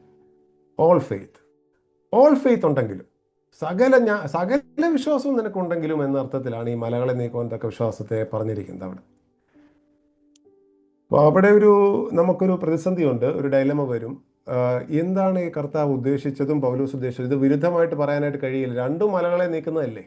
അപ്പോൾ അല്പവിശ്വാസം ഉണ്ടെങ്കിലും മലകളെ നീക്കാൻ പറ്റും, കടുമണിയുടെ അത്രയും. ഇനി അതൊന്നുമല്ല, സകല വിശ്വാസം ഉണ്ടെങ്കിലേ പറ്റൂ. ഈ രണ്ടും കൂടെ ഒരു വൈരുദ്ധ്യമായിട്ടാണ് ഇരിക്കുന്നത് നമ്മൾ ചിന്തിച്ചാൽ, ആ അർത്ഥത്തിൽ ചിന്തിച്ചാൽ. അപ്പോൾ ചുരുക്കി പറഞ്ഞാൽ ഈ കടുകുമണി പോലുള്ള വിശ്വാസം എങ്ങനെ നമ്മൾ മനസ്സിലാക്കണം എന്നുള്ളതാണ് ഇവിടുത്തെ ഒരു ചോദ്യം. കടുകുമണി പോലുള്ള വിശ്വാസം, കടുകുമണി ഓളമുള്ള എന്നല്ല, കടുകുമണി പോലുള്ള വിശ്വാസം അതെങ്ങനെ മനസ്സിലാക്കണം? ഈ കടുകുമണിയെക്കുറിച്ച് കർത്താവിൻ്റെ സമയത്ത് അതിൻ്റെ ചരിത്രത്തിൽ പറയുന്നതും ഒരു വാക്യത്തിലും കർത്താവും പറയുന്നത് ഇത് അവരുടെ കൃഷിഭൂമിയിലെ ഏറ്റവും ചെറിയ, അവർ കൃഷിക്ക് ഉപയോഗിക്കുന്ന ഏറ്റവും ചെറിയ വിത്താണ്. എന്നാൽ നമ്മൾ ഇന്ന് കാണുന്ന ഈ നമ്മുടെ നാട്ടിലുള്ള കടുക് ചെടി അല്ല, അത് വേറൊരു വെറൈറ്റിയാണ്. അതിനെക്കുറിച്ച് ഞാൻ വായിച്ചത്, അന്നുള്ള ഈ വെറൈറ്റി ചെടി വളരെ ചെറിയ വിത്താണ്, 1 മില്ലിമീറ്റർ വാങ്ങാണ്ടേ ഉള്ളൂ, വളരെ ചെറിയ വിത്താണ്. പക്ഷേ അത് വളർന്നൊരു മരമായി മാറുന്ന ആ ഒരു വെറൈറ്റി ചെടിയാണ്. നമ്മുടെ നാട്ടിലെ കൊച്ചു കടുക് ചെടിയല്ല, വലിയൊരു മരത്തിൻ്റെ അത്രയും ഒരു മനുഷ്യനൊന്നുമല്ല, ഒരു ഇരട്ടിയുടെ ഒരു 9 തൊട്ട് 12 വരെ അടിയോ അങ്ങാണ്ടുള്ള നല്ല ഉയരം വരുന്ന നമുക്ക് എത്താൻ പറ്റുന്നേക്കാളും ഉയരം വരുന്ന ഒരു മരമായി മാറുന്ന പോലെയുള്ള ഒരു ചെടിയാണത്. ആ വിത്ത് അങ്ങനെ ആയിത്തീരും എന്നുള്ളതാണ് അതിനെക്കുറിച്ച് പറയുന്നത്. അപ്പോൾ ഇത് പെട്ടെന്ന് വളർന്ന് വലുതാവുന്ന ഒരു സാധനവുമാണ്. അപ്പോൾ ഈ ഏറ്റവും ചെറിയ വിത്താണെങ്കിലും ഇതൊരു അസാധ്യമായ വളർച്ച പ്രാപിച്ച് ഒരു സാധാരണ ഇങ്ങനെയുള്ള കൊച്ചു ചെടികളെല്ലാം തോൽപ്പിച്ച് ഏറ്റവും വലുതായി തീരുന്ന ഒരു സാധനമാണ് കടുകുമണി. അതാണ് അതിൻ്റെ സ്വഭാവം. അപ്പോൾ ഇത് നമ്മുടെ ഈ ഒരു പശ്ചാത്തലം നമ്മുടെ മനസ്സിൽ ഇരിക്കണം. കർത്താവും അതിനെക്കുറിച്ച് പറഞ്ഞല്ലോ. കർത്താവ് അതിനെക്കുറിച്ച് പറഞ്ഞു. മത്തായി 13 ദൈവരാജ്യത്തെക്കുറിച്ചുള്ള ഉപമയിൽ കർത്താവെയും കടുകുമണി ഉപയോഗിച്ചു വേറൊരു പശ്ചാത്തലം. വിശ്വാസത്തെക്കുറിച്ച് പറഞ്ഞപ്പോഴല്ല, ദൈവരാജ്യത്തെക്കുറിച്ച്, സ്വർഗരാജ്യത്തെക്കുറിച്ച് പറഞ്ഞപ്പോൾ. മത്തായി 13:31 മുതൽ 33 വരെ പറഞ്ഞപ്പോഴും കർത്താവ് പറഞ്ഞത്, സ്വർഗരാജ്യം കടുകുമണിയോട് സദൃശ്യം. അതൊരു മനുഷ്യൻ എടുത്ത് തൻ്റെ വയലിലിട്ടു. അത് എല്ലാ വിത്തിലും ചെറിയതെങ്കിലും വളർന്ന സസ്യങ്ങളിൽ ഏറ്റവും വലുതായി ആകാശത്തിലെ പറവകൾ വന്ന് അതിൻ്റെ കൊമ്പുകൾ വസിപ്പാൻ തക്കവണ്ണം വൃക്ഷമായി തീർന്നു. അപ്പോൾ ഇത് അവിടെ നടക്കുന്നൊരു കാര്യമാണ് കർത്താവ് പറഞ്ഞത്. പക്ഷേ കർത്താവ് അതുപോലെ തന്നെ അതിനോട് താരതമ്യപ്പെടുത്തി അതേ ആശയം പറയാനായിട്ട് ഈസ്റ്റ്, പുളിച്ച മാവെന്ന് മലയാളത്തിലിട്ടുണ്ട്, അതിനെ ഉപയോഗിച്ചിട്ടുണ്ട്. അടുത്ത വാക്യത്തിൽ 33-ാം വാക്യത്തിൽ അവൻ മറ്റൊരു ഉപമ പറഞ്ഞു, സ്വർഗരാജ്യം പുളിച്ച മാവിനോട് സദൃശം. അതൊരു സ്ത്രീ എടുത്ത് 3 പറവ മാവിൽ എല്ലാം പുളിച്ചു വരുവോളം അടക്കി വെച്ചു. അപ്പോൾ ഈ 2 ഉപമകളിൽ നിന്നും പഠിക്കുന്ന ഒരു കോമൺ ഒരു അർത്ഥമുണ്ട്. അതെന്താണ്? അവിടെ നമ്മൾ കാണുന്നത് ഈ കടുകുമണി എന്ന് പറയുന്നത് ഒരു അബറേഷൻ.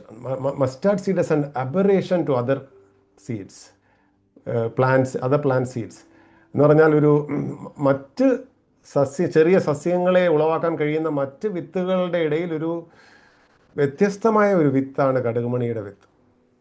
ഈ വിത്തിൻ്റെ പ്രത്യേകത, ഇതൊരു സാധാരണ ചെടിയല്ല. ഇത് എല്ലാത്തിനേക്കാളും വലുതായ മരമായി മാറുന്ന ഒരു സാധനമാണിത്. ഈ ഈസ്റ്റും പുളിച്ച മാവും അങ്ങനെയാണ്. ഒരു ശകലം ഒരു ഈസ്റ്റിൻ്റെ പൊടിയെടുത്ത് മാവിലിട്ടാൽ, അല്ലെങ്കിൽ കുറച്ച് പുളിച്ച മാവെടുത്ത് മാവിനോട് ചേർത്താൽ അത് മുഴുവൻ പുളിപ്പിക്കുന്ന ഒരു ശക്തി, ഒരു അന്തർലീനമായ ഒരു ശക്തിയുള്ള സാധനമാണ് ഈ വിത്തും പുളിച്ച മാവും. രണ്ടിനും ഉണ്ടത്. അപ്പോൾ കർത്താവ് കടുകുമണിയെക്കുറിച്ച് പറഞ്ഞിട്ടുള്ള ഉപമയിൽ കടുകുമണിയുടെ ചെറിയ അവസ്ഥ, ചെറുതായിരിക്കുന്ന അവസ്ഥ അതിൻ്റെ ഒരു ആസ്പെക്റ്റ് മാത്രമാണ്. എന്നാൽ വേറൊരു ആസ്പെക്റ്റ് ഉണ്ട്. ബാക്കിയുള്ള എല്ലാ ചെടികളെക്കാളും തോൽപ്പിച്ച് വലുതായി വൃക്ഷമായി തീരുന്ന ഒരു സാധനമാണ്. അങ്ങനെ ഒരു പൊട്ടൻഷ്യലുള്ള, അങ്ങനെയുള്ള ഒരു സാധ്യതയുള്ള ഒരു വിത്താണിത്. പുളിച്ച മാവ് അത് തന്നെയാണ്. മറ്റ് പൊടികളെ പോലെ, മണ്ണിൻ്റെ പൊടിയോ മറ്റ് പൊടി പോലുള്ള പൊടിയല്ല പുളിച്ച മാവ് അല്ലെങ്കിൽ ഈസ്റ്റ്. ഇതെല്ലാത്തിനെയും പുളിപ്പിക്കുന്ന ഒരു സാധനം. അപ്പോൾ അങ്ങനെ ഒരു ആസ്പെക്റ്റും കൂടെ ഈ കടുകുമണിക്കും പുളിച്ചമാവിനും ഒക്കെ ഉണ്ട്. അപ്പോൾ കർത്താവ് കടുകുമണിയെ വെച്ച് താരതമ്യപ്പെടുത്തുമ്പോൾ കർത്താവ് എന്താണ് അവിടെ ഉദ്ദേശിക്കുന്നത്? വേറെ എന്തെങ്കിലും ഒരു വിത്തിനെ വെച്ചല്ലല്ലോ താരതമ്യപ്പെടുത്തുന്നത്. കർത്താവ് കടുകുമണിയുമായിട്ടാണ് താരതമ്യപ്പെടുത്തുന്നത്. അപ്പോൾ കർത്താവ് എന്താണ് ഉദ്ദേശിച്ചത് എന്നുള്ളതാണ് ഒരു ചോദ്യം. അപ്പോൾ അതിൻ്റെ ഈ വാക്യത്തിൽ മത്തായി 13:32 അതിൻ്റെ ഒരു താക്കോലായിട്ട്, ഇത് പൂട്ട് തുറക്കാനുള്ള താക്കോലായിട്ട് ഇരിക്കുന്നതെന്നാണ് ഞാൻ വിചാരിക്കുന്നത്. അവിടെ 2 ആസ്പെക്റ്റ്, നേരത്തെ പറഞ്ഞു 2 കാര്യങ്ങൾ കർത്താവ് അവിടെ പറയുന്നുണ്ട് ഈ കടുകുമണിയെക്കുറിച്ച്. ഒന്ന്, ഇത് ഏറ്റവും ചെറിയ വിത്താണ്. പക്ഷേ നിങ്ങൾ ആ വാക്യം വായിച്ചാൽ 32 വായിക്കുമ്പോൾ ഈ ഏറ്റവും എല്ലാ വിത്തിലും ചെറുതാണ് എന്ന് പറഞ്ഞ് നിർത്തുന്നില്ല, ചെറുതെങ്കിലും എന്ന് പറഞ്ഞ് മുന്നോട്ട് പോവുകയാണ്.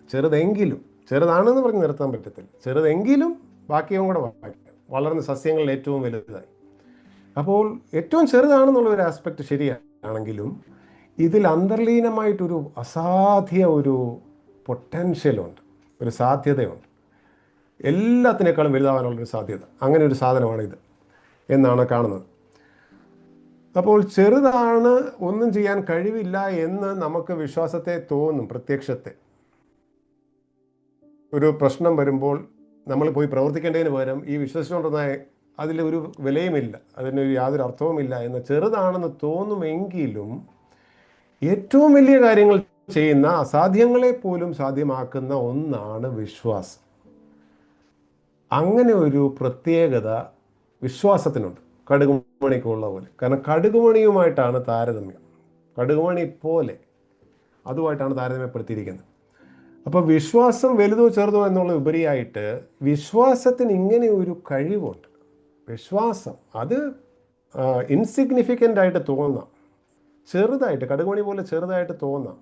എന്നാൽ അതിന് അസാധ്യമായ കാര്യങ്ങളെ ചെയ്യാനുള്ള കഴിവ് ഉള്ള ഒരു കടുകുമണി പോലുള്ള കഴിവ്, കടുകുമണിയുടെ കഴിവിൽ ഏറ്റവും വലിയ മരമാവുന്ന പോലെ അങ്ങനെ ഒരു കഴിവും ഇതിനുണ്ട് വിശ്വാസത്തിന് എന്ന് നമുക്കൊരു പക്ഷേ ചിന്തിക്കാമെന്ന് ഞാൻ കരുതുകയാണ്. വേറെ ഒരു കാര്യം നമ്മൾ നേരത്തെ പറഞ്ഞതാണ്, ദൈവമാണ് പ്രവർത്തിക്കുന്നതെന്ന് പറഞ്ഞതുപോലെ ഇവിടെ വേറൊരു കാര്യം, ഈ അസാധ്യങ്ങളെ സാധ്യമാക്കുന്നത് നമ്മൾ അന്തർലീനമായിരിക്കുന്നത് എന്നുള്ള വാക്ക് ഞാൻ ഉപയോഗിച്ചപ്പോൾ ഈ വിശ്വാസം മാത്രം എന്തോ ഒരു ശക്തിയാണെന്നുള്ള അർത്ഥത്തിലല്ല, ആ വിശ്വാസത്തിൻ്റെ എന്തോ ഒരു ശക്തി ആർജിച്ച് ഞാൻ ചെയ്യുന്നു എന്ന അർത്ഥത്തിലല്ല. ഇവിടെ മത്തായിയിൽ പറഞ്ഞിരിക്കുമ്പോൾ കർത്താവ് പറഞ്ഞത്, ഈ വിശ്വാസമുള്ള ആളോട് പറഞ്ഞത്, നിങ്ങൾക്കൊന്നും അസാധ്യമാകയില്ല. മത്തായി 17:21 നിങ്ങൾക്കൊന്നും അസാധ്യമാകയില്ല എന്ന് കർത്താവ് അവിടെ ഒരു വാക്ക് പറഞ്ഞു. അസാധ്യമാകയില്ല എന്നൊരു വാക്ക് അവിടെ പറഞ്ഞിട്ടുണ്ട്. രസകരമായ കാര്യം, ഈ വാക്ക് ഉപയോഗിച്ചിരിക്കുന്ന വേറെ ഒരു ഭാഗമാണ് ബൈബിളിൽ പുതിയ നിയമത്തിലുള്ളത്. അസാധ്യമായിരിക്കില്ല എന്ന വാക്ക് ഉപയോഗിച്ചിരിക്കുന്നത്. അത് ലൂക്കോസ് സുവിശേഷം 1:36-37 വാക്യങ്ങൾ, 37 36-37 വായിച്ചാൽ അതിൻ്റെ പശ്ചാത്തലം മനസ്സിലാവും. അത് ഗബ്രിയേൽ ദൂതൻ മറിയയോട് സംസാരിക്കുമ്പോഴാണ് ഈ വാക്ക് ഉപയോഗിക്കുന്നത്. അവിടെ ഇങ്ങനെയാണ് മറിയോട് പറയുന്നത്, നിന്റെ ചാർച്ചക്കാരത്തി എലിശബത്തും വാർദ്ധക്യത്തിൽ ഒരു മകനെ ഗർഭം ധരിച്ചിരിക്കുന്നു, മച്ചി എന്ന് പറഞ്ഞു വന്നവൾക്ക് ഇത് 6-ാം മാസം. ദൈവത്തിനൊരു കാര്യവും അസാധ്യമല്ലല്ലോ എന്ന് ഉത്തരം പറഞ്ഞു. അവിടെയാണ് ഈ അസാധ്യം അല്ലല്ലോ എന്നുള്ള വാക്ക് വീണ്ടും ഉപയോഗിച്ചിരിക്കുന്നത്. അപ്പോൾ മത്തായി 17:21 കടുകുമണി പോലെയുള്ള വിശ്വാസം ഉള്ള നിങ്ങൾക്ക് ഒന്നും അസാധ്യമാകയില്ല എന്ന് പറഞ്ഞിരിക്കുകയാണ്. എന്നാൽ ലൂക്കോസ് 1:37 ദൈവത്തിനൊന്നും അസാധ്യമല്ല എന്ന് പറഞ്ഞിരിക്കുകയാണ്. നമ്മൾ നേരത്തെ കണ്ടു, കടുകുമണിയോടുള്ള വിശ്വാസം ഈ പ്രാർത്ഥനയാലാണ്, ദൈവത്തിൽ ആശ്രയത്താലാണ്. അപ്പോൾ ദൈവത്തിൽ നിന്നാണ് കിട്ടുന്നത്. അപ്പോൾ ഇത് രണ്ടും കൂടെ നമ്മൾ ചിന്തിച്ചാൽ അതിൽ വൈരുദ്ധ്യമൊന്നുമില്ല. ഒരിടത്ത് കടുകുമണിയോടുള്ള വിശ്വാസമുള്ള നിങ്ങൾക്ക് സാധ്യമാകില്ല, മറ്റേടത്ത് ദൈവത്തിന് സാധ്യമല്ല. എന്തുകൊണ്ട് ഇത് വൈരുദ്ധ്യമല്ല? കാരണം എന്താണ് ഈ വിശ്വാസം? അതൊരു ശക്തിയൊന്നുമല്ല, അത് ഈ ദൈവത്തിൽ നിന്ന് പ്രാപിക്കുകയാണ്. ദൈവത്തിൻ്റെ പ്രവർത്തനങ്ങൾ ഒഴുകി വരാനുള്ള ഒരു ചാല് മാത്രമാണ് ഈ വിശ്വാസം. ദൈവമാണ് ഈ അസാധ്യങ്ങളെ ചെയ്യുന്നത്, എൻ്റെ വിശ്വാസത്തിൻ്റെ ശക്തിയല്ല, ദൈവമാണ് ചെയ്യുന്നത്. എന്നാൽ ഞാൻ ആ ദൈവത്തിൽ പരിപൂർണമായി വിശ്വസിക്കുന്നു. അതുകൊണ്ട് ദൈവം ആ ശക്തി, ദൈവിക ശക്തി ഈ സാഹചര്യത്തിൽ, മല പോലെ ഇരിക്കുന്ന സാഹചര്യത്തിൽ അതിനെ മാറ്റുവാനായിട്ട് ആ ശക്തി പ്രവർത്തിക്കുന്നു എന്ന് വേണം നമ്മൾക്ക് മനസ്സിലാക്കാനായിട്ട്. സെപ്റ്റുവജിൻ്റ് എന്നുള്ള ഒരു തർജിമ നിങ്ങൾ കേട്ടിട്ടുണ്ട് എന്ന് വിചാരിക്കുന്നു. അതിൽ പഴയ നിയമം ഗ്രീക്ക് ഭാഷയിലേക്ക് തർജ്ജമ ചെയ്തതിൽ അതിൽ ഈ വാക്ക് ഗ്രീക്കിൽ പഴയ നിയമം തർജ്ജമ ചെയ്തപ്പോൾ ഉപയോഗിച്ചിരിക്കുന്നത് ഒരു ഭാഗം ഇതാണ്. സക്കറിയ പ്രവചനത്തിൻ്റെ 8:6 ഇങ്ങനെയാണ്, സൈന്യങ്ങളുടെ യഹോവ ഇപ്രകാരം അരുളി ചെയ്യുന്നു. മലയാള ബൈബിളിൽ ഇങ്ങനെയാണ്, നമ്മുടെ മലയാളത്തിൽ, അത് ഈ കാലത്തിൽ ഈ ജനത്തിൻ്റെ ശേഷിപ്പുള്ളവർക്ക് അതിശയമായി തോന്നുന്നു എങ്കിൽ. ഇവിടെ അതിശയം എന്ന് പറഞ്ഞിരിക്കുന്ന വാക്കാണ് ഈ അസാധ്യം എന്നുള്ള വാക്ക് ഗ്രീക്കിൽ അവർ സെപ്റ്റുവജിൻ്റിൽ ട്രാൻസ്ലേറ്റ് ചെയ്തു എന്നാണ് വായിച്ചത് ഞാൻ. നിങ്ങൾക്ക് അതിശയമായി തോന്നുന്നു എങ്കിൽ, അവിടെ കർത്താവ് പറയുന്നത് എങ്ങനെയാണ്, എനിക്കും അതിശയമായി തോന്നുമോ എന്ന് സൈന്യങ്ങളുടെ യഹോവയുടെ അരുളപ്പാട്. നിങ്ങൾക്കിത് അസാധ്യമായി തോന്നുന്നു എങ്കിൽ, അതിശയം എന്നുള്ള അസാധ്യം എന്നുള്ള വാക്കാണ്, നിങ്ങൾക്ക് അസാധ്യമായി തോന്നുന്നുവെങ്കിൽ എനിക്ക് അസാധ്യമായിട്ട് എനിക്ക് തോന്നുമോ എന്ന് ദൈവം അവിടെ വെല്ലുവിളിക്കുകയാണ് ചെയ്യുന്നത്. ഇതിൻ്റെ പശ്ചാത്തലം നോക്കിയാൽ രസകരമായ പശ്ചാത്തലമാണ്. യെരുശലേമിനെ ദൈവം വീണ്ടെടുക്കുന്നതിനെക്കുറിച്ചുള്ള, ഭാവിയെക്കുറിച്ചുള്ള വാക്കുകളാണ് സക്കറിയ പ്രവചനത്തിൽ പ്രവാചകൻ പറയുന്നത്. 2-ാം വാക്യം മുതൽ വായിച്ചാൽ, ഉദാഹരണം 2-ാം വാക്യത്തിൽ സൈന്യങ്ങളുടെ യഹോവ ഇപ്രകാരം അരുളി ചെയ്യുന്നു, ഞാൻ മഹാതീക്ഷ്ണതയോടെ സിയോന് വേണ്ടി എരിയുന്നു, ഞാൻ അതിനുവേണ്ടി മഹാക്രോധത്തോടെ എരിയുന്നു.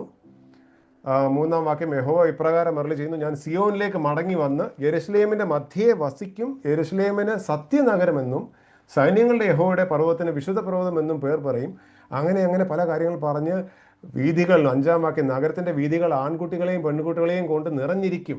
അങ്ങനെ യെരുശലേമിനെ വീണ്ടെടുക്കുന്നതിനെക്കുറിച്ചുള്ള വാക്കുകൾ പറഞ്ഞതിന് ശേഷം ആണ് ദൈവം ചോദിക്കുന്നത്, ഇതെല്ലാം കേൾക്കുമ്പോൾ നിങ്ങൾക്കിത് അസാധ്യമാണ്, അതിശയമാണ് എന്ന് തോന്നിയാൽ എനിക്കങ്ങനെ തോന്നുമോ? ഞാനല്ലേ ഇത് ചെയ്യുന്നത്, നീ അല്ലല്ലോ, ഞാനല്ലേ ഇത് ചെയ്യുന്നത് എന്നുള്ളതാണ്. എനിക്കങ്ങനെ തോന്നില്ല എന്നുള്ളതാണ് അതിൻ്റെ അർത്ഥം. ചുരുക്കി പറഞ്ഞാൽ നമുക്ക് ഇതിനെ വേറൊരുത്തത്തിൽ ഇങ്ങനെ പറയാം, ഇങ്ങനെയുള്ള അസാധ്യമായ കാര്യങ്ങൾ, യെരുശലേം ഈ പറഞ്ഞ ഇപ്പോൾ പാലസ്തീൻ ഇസ്രായേൽ വാറൊക്കെ നടക്കുകയാണല്ലോ, പ്രശ്നങ്ങളൊക്കെ നടന്നുകൊണ്ടിരിക്കുകയാണ് കുറേ കാലങ്ങളായിട്ട്. ഈ യെരുശലേമിനെയൊക്കെ കർത്താവ് വീണ്ടെടുക്കുമെന്നും ആ സ്ഥലത്തെക്കുറിച്ചൊക്കെയാണ് അവിടെ പറയുന്നത്. അതെല്ലാം വീണ്ടെടുക്കും എന്ന് ദൈവം വാഗ്ദത്തം പറഞ്ഞിട്ട് പറയാണ്, ഇത് അസാധ്യമെന്ന് നീ പറഞ്ഞാൽ, നിനക്ക് തോന്നിയാൽ അത് എനിക്കങ്ങനെ തോന്നുമോ? അപ്പോൾ നമുക്കിങ്ങനെ പറയാം, ഇതെല്ലാം അസാധ്യമാണ്, ഇതൊന്നും നടക്കാൻ പോകുന്നില്ല എന്ന് പറയുന്നവർക്ക് ഒരുപക്ഷേ ഈ മലയെ മാറ്റുന്ന വിശ്വാസമില്ല. എന്നാൽ ഇത് സാധിക്കും എന്നാണ് ദൈവം പറഞ്ഞിരിക്കുന്നത് അവിടെ. ഓക്കെ, നമ്മൾ കുറേ സമയം ഇതിനു വേണ്ടി ചിലവാക്കി. അപ്പോൾ ഇനി അടുത്ത വേഗം രണ്ട് കാര്യങ്ങളൂടെ ഒരു കാര്യങ്ങളും പറഞ്ഞിട്ട് ചർച്ചയിൽ ഒരുപക്ഷെ കൂടുതൽ വേറെ കാര്യം പറയാം. മൂന്നാമതായിട്ട് നമുക്ക് ചിന്തിക്കാവുന്ന ഈ മലയെ മാറ്റുന്ന വിശ്വാസം. ഇപ്പം നമ്മൾ കണ്ട് എന്താണെന്നുള്ളൊരു ചോദ്യത്തിന് ഇപ്പോൾ ഒരു അസാധ്യമായ കാര്യങ്ങൾ തന്നെയാണ് ചെയ്യുന്നത്, പക്ഷേ അത് നിൻ്റെ വിശ്വാസത്തിൻ്റെ ശക്തിയിലല്ല, ദൈവമാണ് സാധ്യങ്ങൾ ചെയ്തത്, നീ ദൈവത്തിൽ ആശ്രയിക്കുന്നു, സംശയിക്കാതെ എന്നൊക്കെയുള്ളതാണ് നമ്മൾ കണ്ടത്. സംശയിക്കാതെ ദൈവത്തിലാണ് ആശ്രയം, പ്രാർത്ഥനയോടുള്ള കാര്യമാണ് എന്നൊക്കെയാണ് നമ്മൾ കണ്ടത്. എന്നാൽ ഈ വിശ്വാസം നമുക്കുണ്ടോ എന്ന് ചോദിച്ചാൽ, കഴിഞ്ഞ ഈ പറഞ്ഞ സഹോദരൻ്റെ ക്ലാസ്സിൽ അദ്ദേഹം ഒരു തമാശക്കാണെങ്കിലും അദ്ദേഹം പറഞ്ഞൊരു കാര്യമുണ്ട്, മല പോയിട്ടൊരു കുറുന്തോട്ടി പറിക്കാനുള്ള വിശ്വാസം പോലും നമുക്കില്ല എന്ന്. അങ്ങനെ പറയാനായിട്ടിടെ. പക്ഷേ എനിക്ക് അതിലും കൂടുതൽ ശുഭാപ്തി വിശ്വാസമുണ്ട്. എന്നാൽ അദ്ദേഹം തമാശക്കാണ് പറഞ്ഞത്, ഞാൻ ചുമ്മാ പറഞ്ഞ ശിഷ്യന്മാരുടെ ഈ പറഞ്ഞ അവസ്ഥയെ ചോദ്യം ചെയ്തുകൊണ്ട് കർത്താവ് ഇത് പറയുമ്പോൾ, ഇത് ആർക്കും സാധിക്കാത്തൊരു കാര്യമായിട്ടല്ല പറയുന്നത്. നിങ്ങൾക്കിത് ഉണ്ടായെങ്കിൽ നിങ്ങൾക്കിത് ചെയ്യാമല്ലോ ഇത് നമുക്ക് സാധിക്കുന്ന ഒരു കാര്യമായിട്ടാണ് എല്ലാ വാക്യങ്ങളിലും ഇതെല്ലാം വിശ്വാസികൾക്ക് സാധിക്കുന്ന കാര്യമായിട്ടാണ് പറഞ്ഞിരിക്കുന്നത്. അല്ലാതെ ഇതൊന്നും ആർക്കും സാധിക്കാത്ത കാര്യമായിട്ടല്ല അവിടെ പറഞ്ഞിരിക്കുന്നത്. ഇത് നമുക്കുണ്ടോ എന്ന് ചോദിച്ചു കഴിഞ്ഞാൽ നമുക്ക് എന്താണ് പറയാനായിട്ട് പറ്റുന്നത്?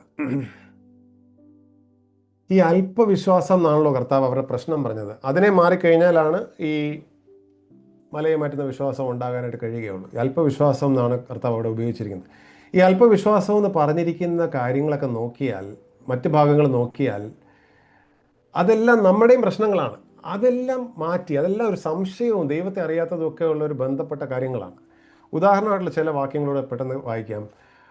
മത്തായി 6:30 കർത്താവ് ഗിരിപ്രഭാഷണത്തിൽ പറയുമ്പോൾ, ഇന്നുള്ളതും നാളെ അടുപ്പിലിടുന്നതുമായ വയലിലെ പുല്ലിനെ ദൈവം ഇങ്ങനെ ചമയിക്കുന്നുവെങ്കിൽ അല്പവിശ്വാസികളെ നിങ്ങളെ എത്ര അധികം. വിചാരപ്പെടുന്നതിന് എതിരായിട്ട് കർത്താവ് പഠിപ്പിക്കുന്ന ഒരു കാര്യമാണ് അല്പവിശ്വാസികളെ എന്ന് പറഞ്ഞാണ് പറയുന്നത്. അപ്പോൾ അല്പവിശ്വാസികളായ നിങ്ങൾ എന്തിനാണ് ഈ വിചാരപ്പെടുന്നത്? അല്പവിശ്വാസികളായ നിങ്ങൾ എന്നുള്ള അർത്ഥത്തിലാണ് അവിടെ പറയുന്നത്.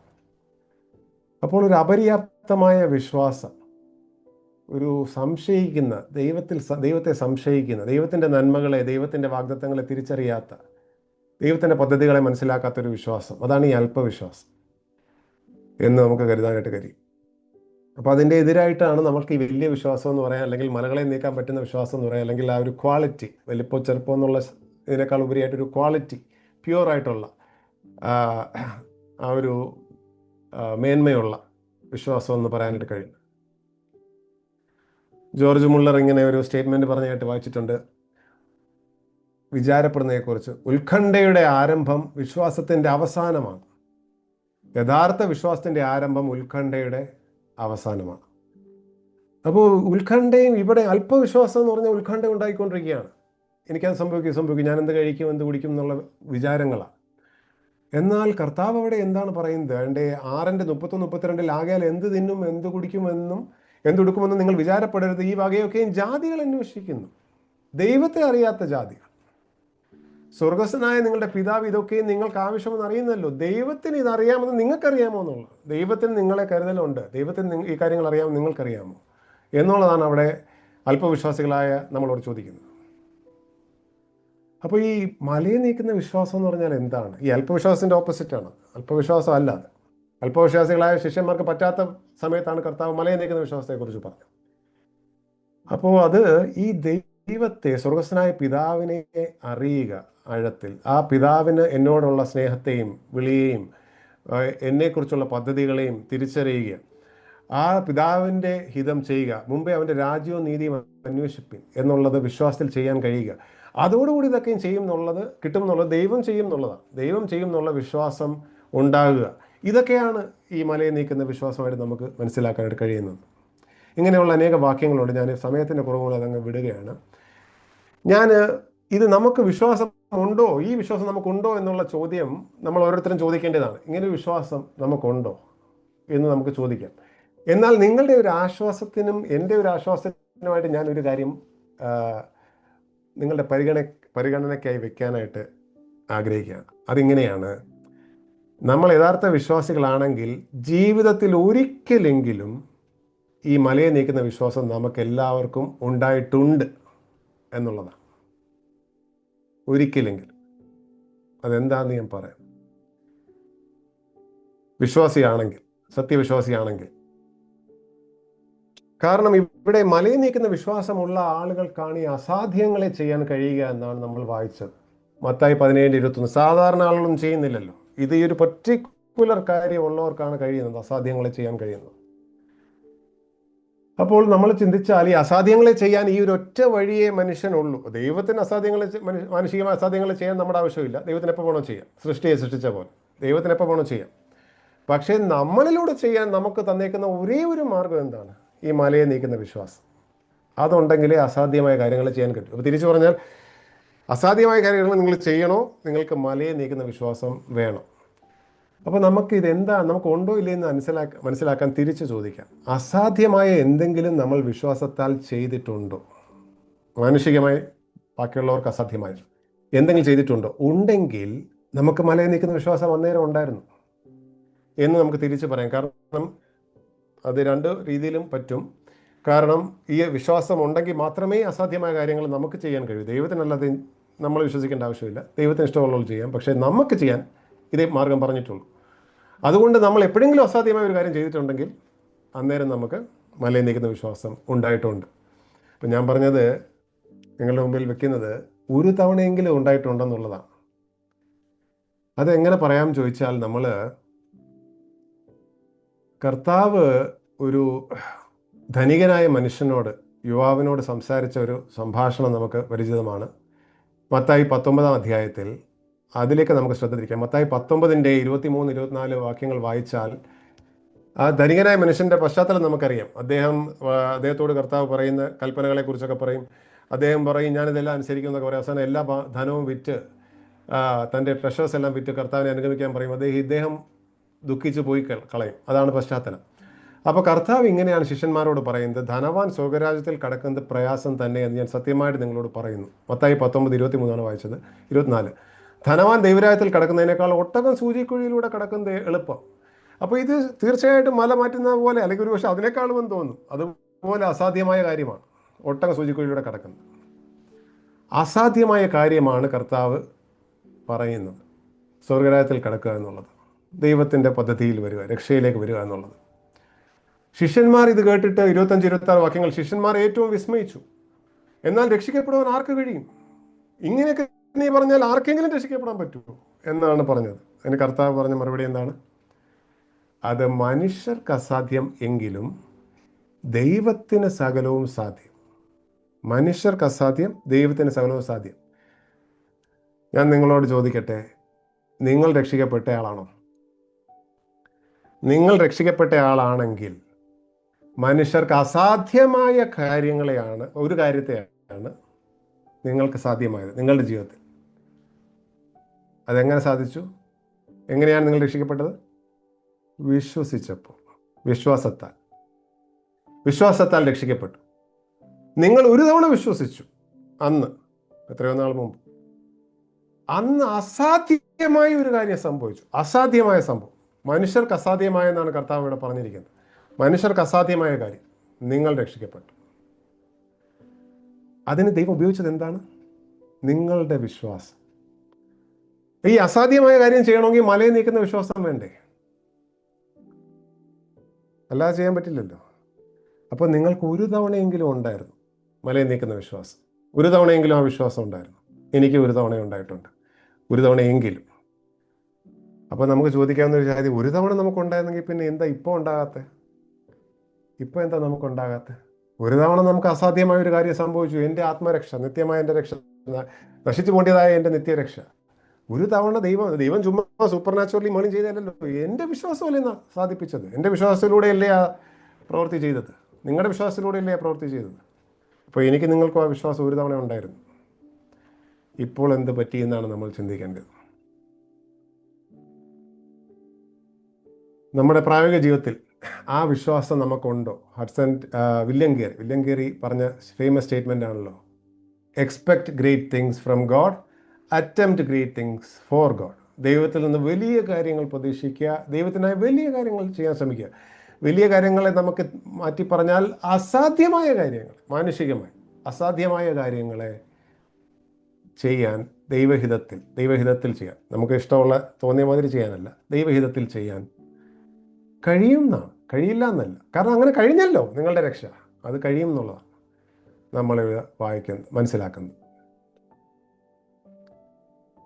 ഇത് ഉണ്ടാകാനായിട്ട് നമ്മൾ എന്ത് ചെയ്യണം? ഇതിനെക്കുറിച്ച് കുറേ കാര്യങ്ങൾ നമുക്ക് ചിന്തിക്കാം. നമുക്ക് സമയക്കുറവ് പോലെ ഞാനതൊന്നും അധികം പറയുന്നില്ല. ചില കാര്യങ്ങളോട് പറഞ്ഞങ്ങ് അവസാനിപ്പിക്കാം, 1-2 കാര്യങ്ങളൊക്കെ പറഞ്ഞ് അവസാനിപ്പിക്കാം. ബാക്കി നമുക്ക് ചർച്ചയുടെ സമയത്ത് നിങ്ങൾക്ക് കൂടുതൽ കാര്യങ്ങൾ പറയാവുന്നതാണ്. ഈ ഒരു മലയെ മാറ്റുന്ന വിശ്വാസം ഉണ്ടാകാൻ എന്ത് ചെയ്യണം? നമുക്കുണ്ടായിരുന്നു. ഒരുപക്ഷെ ഇപ്പോൾ കണ്ടേക്കാൻ ചിലർക്കെങ്കിലും, ഒരുപക്ഷെ ഭൂരിഭാഗം പേർക്കും ഒരുപക്ഷെ അത്രയും ഇപ്പോൾ ഇല്ലായിരിക്കാം. എന്നാൽ അതെന്താണ് നമുക്ക് ചെയ്യേണ്ടത്? നമ്മൾ കണ്ടു, ഇത് സംശയിക്കാത്തൊരു വിശ്വാസമാണ്. ഇത് ദൈവത്തെ അറിഞ്ഞുള്ള ഒരു വിശ്വാസമാണ്. ദൈവഹിതത്തെ അറിഞ്ഞ്, ദൈവത്തെ അറിഞ്ഞ് നമ്മൾ വിചാരപ്പെടുന്നതിനെക്കുറിച്ചൊക്കെ ആഴ്ചയിൽ പറഞ്ഞ പോലെ, സ്വർഗസ്ഥനായ പിതാവ് എന്നെ കരുതുന്നു എന്നുള്ള പൂർണ്ണ ബോധ്യത്തിൽ ദൈവത്തിൻ്റെ ഹിതം ചെയ്യുന്നത്, ഇറങ്ങിത്തിരിക്കുന്നത്, മുമ്പേ അവൻ്റെ രാജ്യവും നീതിയും അന്വേഷിക്കുന്നത്, ഇതാണ് ഇങ്ങനെയുള്ള വിശ്വാസമാണ്. അപ്പോൾ ആ ഒരു വിശ്വാസം നമുക്കില്ലെങ്കിൽ അതെങ്ങനെയാണ് നമുക്ക് ഉണ്ടാക്കാനായിട്ട് കഴിയുന്നത്? ഒരു വാക്യം ഞാൻ നിങ്ങളുടെ ശ്രദ്ധയിലേക്ക് കൊണ്ടുവരാം. എഫേസ്യ ലേഖനത്തിൽ പൗലോസ് എഴുതിയപ്പോൾ 1-ാം അധ്യായത്തിൽ പൗലോസ് എഫേസ്യയിലെ നല്ല വിശ്വാസികളാണ്, എന്നാൽ അവരുടെ വിശ്വാസത്തെ നല്ല നിലയിലാണ് പറഞ്ഞിരിക്കുന്നത്. എങ്കിലും അവിടെ അവർക്ക് വളരേണ്ട ഒരു മേഖലകളെക്കുറിച്ച് പറയുന്ന കൂട്ടത്തിൽ ഒരു മേഖല ഇവിടെ പറയുന്നത് ഇങ്ങനെയാണ്. എഫേസ്യ ലേഖനം 1-ന്റെ അവരറിയേണ്ട ചില കാര്യങ്ങൾ, അവരുടെ ഹൃദയദൃഷ്ടി പ്രകാശിപ്പിക്കണം എന്നൊക്കെ പറഞ്ഞ് 17 വായിക്കുമ്പോൾ കാണുന്നത്. അവർക്ക് വേണ്ടി പ്രാർത്ഥിക്കുന്നത് അങ്ങനെയാണ്. നിങ്ങൾക്ക് വേണ്ടി ഇടപെടാതെ സ്തോത്രം ചെയ്യുന്ന പ്രാർത്ഥനയിൽ എന്തൊക്കെ പ്രാർത്ഥിക്കുന്നു എന്ന് പറയുന്നിടത്ത് അവിടെ ദൈവം അവിടെ പറയുന്നത് ഇങ്ങനെയാണ്. 17-ാം വാക്യത്തിൽ ദൈവമഹത്വം പിതാമഹൻ തന്നെക്കുറിച്ചുള്ള പരിജ്ഞാനത്തിൽ ജ്ഞാനത്തിൻ്റെയും വെളിപ്പാടിൻ്റെയും ആത്മാവിനെ തരേണ്ടതിനും നിങ്ങളുടെ ഹൃദയദൃഷ്ടി പ്രകാശിപ്പിച്ചിട്ട് ചില കാര്യങ്ങളൊക്കെ നിങ്ങൾക്ക് അറിയണം. അവൻ്റെ ആശ, അവൻ്റെ വിളിയാലുള്ള ആശ എന്താണ്, ആ പ്രത്യാശ എന്നറിയണം. അങ്ങനെയുള്ള പല കാര്യങ്ങൾ പറഞ്ഞിട്ട് അവിടെ പറയുന്ന ഒരു കാര്യം 19-ാം വാക്യത്തിൽ നിങ്ങൾ ശ്രദ്ധിക്കണം. അത് അതിൻ്റെ 18-ന്റെ അവസാനം തൊട്ട് അവൻ്റെ ബലത്തിൻ്റെ വല്ലഭത്വത്തിൻ്റെ വ്യാപാരത്താൽ വിശ്വസിക്കുന്ന നമുക്ക് വേണ്ടി വ്യാപരിക്കുന്ന അവൻ്റെ ശക്തിയുടെ അളവറ്റ വലിപ്പം ഇന്നതെന്ന് നിങ്ങൾ അറിയേണ്ടതിന്. അപ്പോൾ നിങ്ങൾ വിശ്വസിക്കുന്നുണ്ടെങ്കിലും നിങ്ങൾ അറിയേണ്ട ഒരു കാര്യമുണ്ട്. അവൻ്റെ ശക്തിയുടെ ഇപ്പോൾ വ്യാപരിക്കുന്ന അവൻ്റെ ബലത്തിൻ്റെ വലുപ്പത്തിൻ്റെ വ്യാപാരത്താൽ വിശ്വസിക്കുന്ന നിങ്ങൾക്ക് വേണ്ടി വ്യാപരിക്കുന്ന അവൻ്റെ ശക്തിയുടെ അളവറ്റ വലിപ്പം. ഈ അസാധ്യങ്ങളെ ചെയ്യണമെങ്കിൽ ഈ ശക്തിയുടെ അളവറ്റ വലിപ്പം നമ്മൾ ഗ്രഹിക്കണ്ടേ? ഈ അസാധ്യങ്ങളെ നമുക്ക് ചെയ്യാൻ പറ്റില്ലല്ലോ. ഈ അസാധ്യ ശക്തി വേണ്ടി അത് ചെയ്യാൻ. അതാണ് ഇവിടെ പറഞ്ഞിരിക്കുന്നത്, അളവറ്റ വലിപ്പം എന്നാണ്. അളവറ്റ വലിപ്പം അത് നിങ്ങൾ അറിയണം എന്നാണ് പറയുന്നത്, എന്നാണ് പ്രാർത്ഥിക്കുന്നത്. അത് നിങ്ങൾ അറിയണം. നിങ്ങൾക്ക് വേണ്ടി ആ ശക്തി അവൈലബിൾ ആണ്, അത് നിങ്ങൾ അറിയണം. അപ്പം ഞാൻ വിചാരിക്കുന്നത് നമുക്കുള്ള ഒരു പ്രശ്നം ഇതായിരിക്കാം. ഒരുപക്ഷെ ഞാൻ ഉൾപ്പെടെ, ഒരുപക്ഷെ നിങ്ങളെക്കാൾ കൂടുതൽ ഞാൻ, ഒരുപക്ഷെ നമ്മളിത് അറിയാത്തതായിരിക്കാം. നമുക്ക് ഈ അസാധ്യമായ കാര്യങ്ങളെ വിശ്വാസത്താൽ ചെയ്യാൻ കഴിയാതെ പോകുന്നത്, മാനുഷികമായ അസാധ്യമായ കാര്യങ്ങളെ. വേറെയും പല കാര്യങ്ങളുണ്ട്. യേശുവിൻ്റെ നാമത്തിൻ്റെ ശക്തി പല വാക്യങ്ങളിലുണ്ട്. ഈ അപ്പോസ്തല പ്രവൃത്തികൾ 3:12 ഒരു അത്ഭുതം ചെയ്യുന്ന സമയത്ത് പത്രോസ് പറയുന്ന ഒരു വാക്കുണ്ട്. പത്രോസ് ജനത്തോട് പറഞ്ഞത്, ഇസ്രായേൽ പുരുഷന്മാരെ, ഇതിങ്കിൽ ആശ്ചര്യപ്പെടുന്നത് എന്ത്? ഞങ്ങളുടെ സ്വന്തം ശക്തി കൊണ്ടോ ഭക്തി കൊണ്ടോ ഇവനെ നടക്കുമാറാക്കി എന്ന പോലെ ഞങ്ങളെ ഉറ്റുനോക്കുന്നതും എന്ത് എന്നൊക്കെയാണ് പറഞ്ഞിരിക്കുന്നത്. ഞങ്ങളുടെ ശക്തിയൊന്നും അല്ലല്ലോ ഇവനെ നടത്തിയത് എന്ന് പറഞ്ഞിട്ട് പറയുന്നത് 16-ാം വാക്യത്തിൽ, അവൻ്റെ നാമത്തിലെ വിശ്വാസത്താൽ അവൻ്റെ നാമം തന്നെ നിങ്ങൾ കാണുകയും അറിയുകയും ചെയ്യുന്ന ഇവൻ ബലം പ്രാപിപ്പാൻ കാരണമായി തീർന്നു. യേശുവിൻ്റെ നാമത്തിൻ്റെ ശക്തി, യേശുവിൻ്റെ നാമം തന്നെയാണ് ഇത് ചെയ്തത് എന്നാണ് അവിടെ പറയുന്നത്. അപ്പോൾ യേശുവിൻ്റെ നാമത്തിൻ്റെ ശക്തി അത് തിരിച്ചറിയുക എന്നുള്ള ഒരു കാര്യം അവിടെ നമുക്ക് കാണാനായിട്ട് കഴിയുന്നുണ്ട്. അങ്ങനെ പല വാക്യങ്ങൾ നമുക്കുണ്ട്. അപ്പോൾ പിന്നെ നമുക്ക് വേറൊരു കാര്യം കൂടെ ഞാൻ പറഞ്ഞ് അവസാനിപ്പിക്കാം. നമുക്ക് പലപ്പോഴും കഴിയാതെ പോകുന്നതിൻ്റെ ഒരു കാരണം നമുക്ക് മറ്റ് ആശ്രയങ്ങളായിപ്പോയി എന്നുള്ളതാണ്. ഈ ദൈവമാണ് നമ്മൾ ഈ അസാധ്യങ്ങൾ ചെയ്യാൻ ഒരൊറ്റ ആൾക്കേ പറ്റൂ, ദൈവത്തിന്. നമുക്ക് കഴിയുന്നത് ചാല് തുറക്കാനേ പറ്റൂ, വിശ്വസിക്കുക. എന്നാൽ നമുക്ക് മറ്റ് ആശ്രയങ്ങളായതുകൊണ്ട് ഇതിൻ്റെ ക്വാളിറ്റി, ഞാൻ നേരത്തെ പറഞ്ഞ ക്വാളിറ്റി ഫെയ്ത്താണ്, ക്വാളിറ്റി നഷ്ടപ്പെട്ടു, ഇതിൻ്റെ ഗുണനിലവാരം, മേന്മ നഷ്ടപ്പെട്ടു. അതുകൊണ്ടാണ് സാധിക്കാതെ പോകുന്നതെന്ന് ഞാൻ വിചാരിക്കുന്നു. പല വാക്യങ്ങൾ അതിനെക്കുറിച്ച് പറയുന്നുണ്ട്. നമുക്ക് നമ്മുടെ ആശ്രയം മാറിപ്പോകുന്നതിനെക്കുറിച്ച് അനേക വാക്യങ്ങളുണ്ട്. മനുഷ്യനിൽ തന്നെ ആശ്രയിക്കുന്നതിനെക്കുറിച്ച് യെരമ്യാ പ്രവാചകൻ ഇങ്ങനെ 17:5-8 വരെ എഴുതിയപ്പോൾ ഇങ്ങനെ എഴുതി: യഹോവ ഇപ്രകാരം അരുളി ചെയ്യുന്നു, മനുഷ്യനിൽ ആശ്രയിച്ച് ജഡത്തെ തൻ്റെ ഭുജമാക്കി ഹൃദയം കൊണ്ട് യഹോവയെ വിട്ടുമാറുന്ന മനുഷ്യൻ ശപിക്കപ്പെട്ടു. മനുഷ്യനിൽ ആശ്രയിക്കുക. അതാരെ വിശ്വാസ സഭയിലുള്ളവരാണെങ്കിലും ആരാണെങ്കിലും മനുഷ്യരിൽ ആശ്രയിക്കുക, അത് യഹോവയിൽ ആശ്രയിക്കാതിരിക്കുക. അങ്ങനെയുള്ളവൻ ശപിക്കപ്പെട്ടവൻ. അവൻ മരുഭൂമിയിലെ ചൂരച്ചെടി പോലെയാകും. നന്മ വരുമ്പോൾ അതിനെ കാണാതെ മരുഭൂമിയിലെ വരണ്ട പ്രദേശങ്ങളും നിവാസമില്ലാത്ത ഊർനിലത്തിലും പാർക്കും. എന്നാൽ തിരിച്ചു പറഞ്ഞാൽ 7-8 വാക്യത്തിൽ തിരിച്ചു പറഞ്ഞാൽ യഹോവയിൽ ആശ്രയിക്കുകയും യഹോവ തന്നെ ആശ്രയമായിരിക്കുകയും ചെയ്യുന്ന മനുഷ്യൻ ഭാഗ്യവാൻ. യഹോവയിൽ ആശ്രയിക്കുകയും യഹോവ തന്നെ ആശ്രയമായിരിക്കുകയും ചെയ്യുന്ന മനുഷ്യൻ ഭാഗ്യവാൻ. അവൻ വെള്ളത്തിനരികെ നട്ടിരിക്കുന്നതും ആച്ചരികെ വേരൂന്നിരിക്കുന്നതുമായ വൃക്ഷം പോലെയാകും. ഉഷ്ണം തട്ടുമ്പോൾ അത് പേടിക്കയില്ല. ആങ്സൈറ്റി നേരത്തെ നമ്മൾ ചിന്തിച്ചു, ആങ്സൈറ്റി ഇല്ല. അതിൻ്റെ ഇല പച്ചയായിരിക്കും. വരൾച്ച ഉള്ള കാലത്തും വാട്ടം തട്ടാതെ ഫലം കായ്ച്ചുകൊണ്ടിരിക്കും. അപ്പോൾ യഹോവയിൽ, മനുഷ്യരിൽ ആശ്രയിക്കാതെ യഹോവയിൽ ആശ്രയിക്കുക. അപ്പം നമ്മുടെ ആശ്രയം മാറിപ്പോകുന്നതായിരിക്കാം ഒരുപക്ഷെ നമ്മൾ പരാജയപ്പെടുന്നത്. സദൃശ്യവാക്യങ്ങളിൽ ഇങ്ങനൊരു വാക്യമുണ്ട്, 11:28 വാക്യത്തിലാണെന്ന് വിചാരിക്കുന്നു. 28 തൻ്റെ 28 14 11 സദൃശ്യവാക്യങ്ങൾ 11:28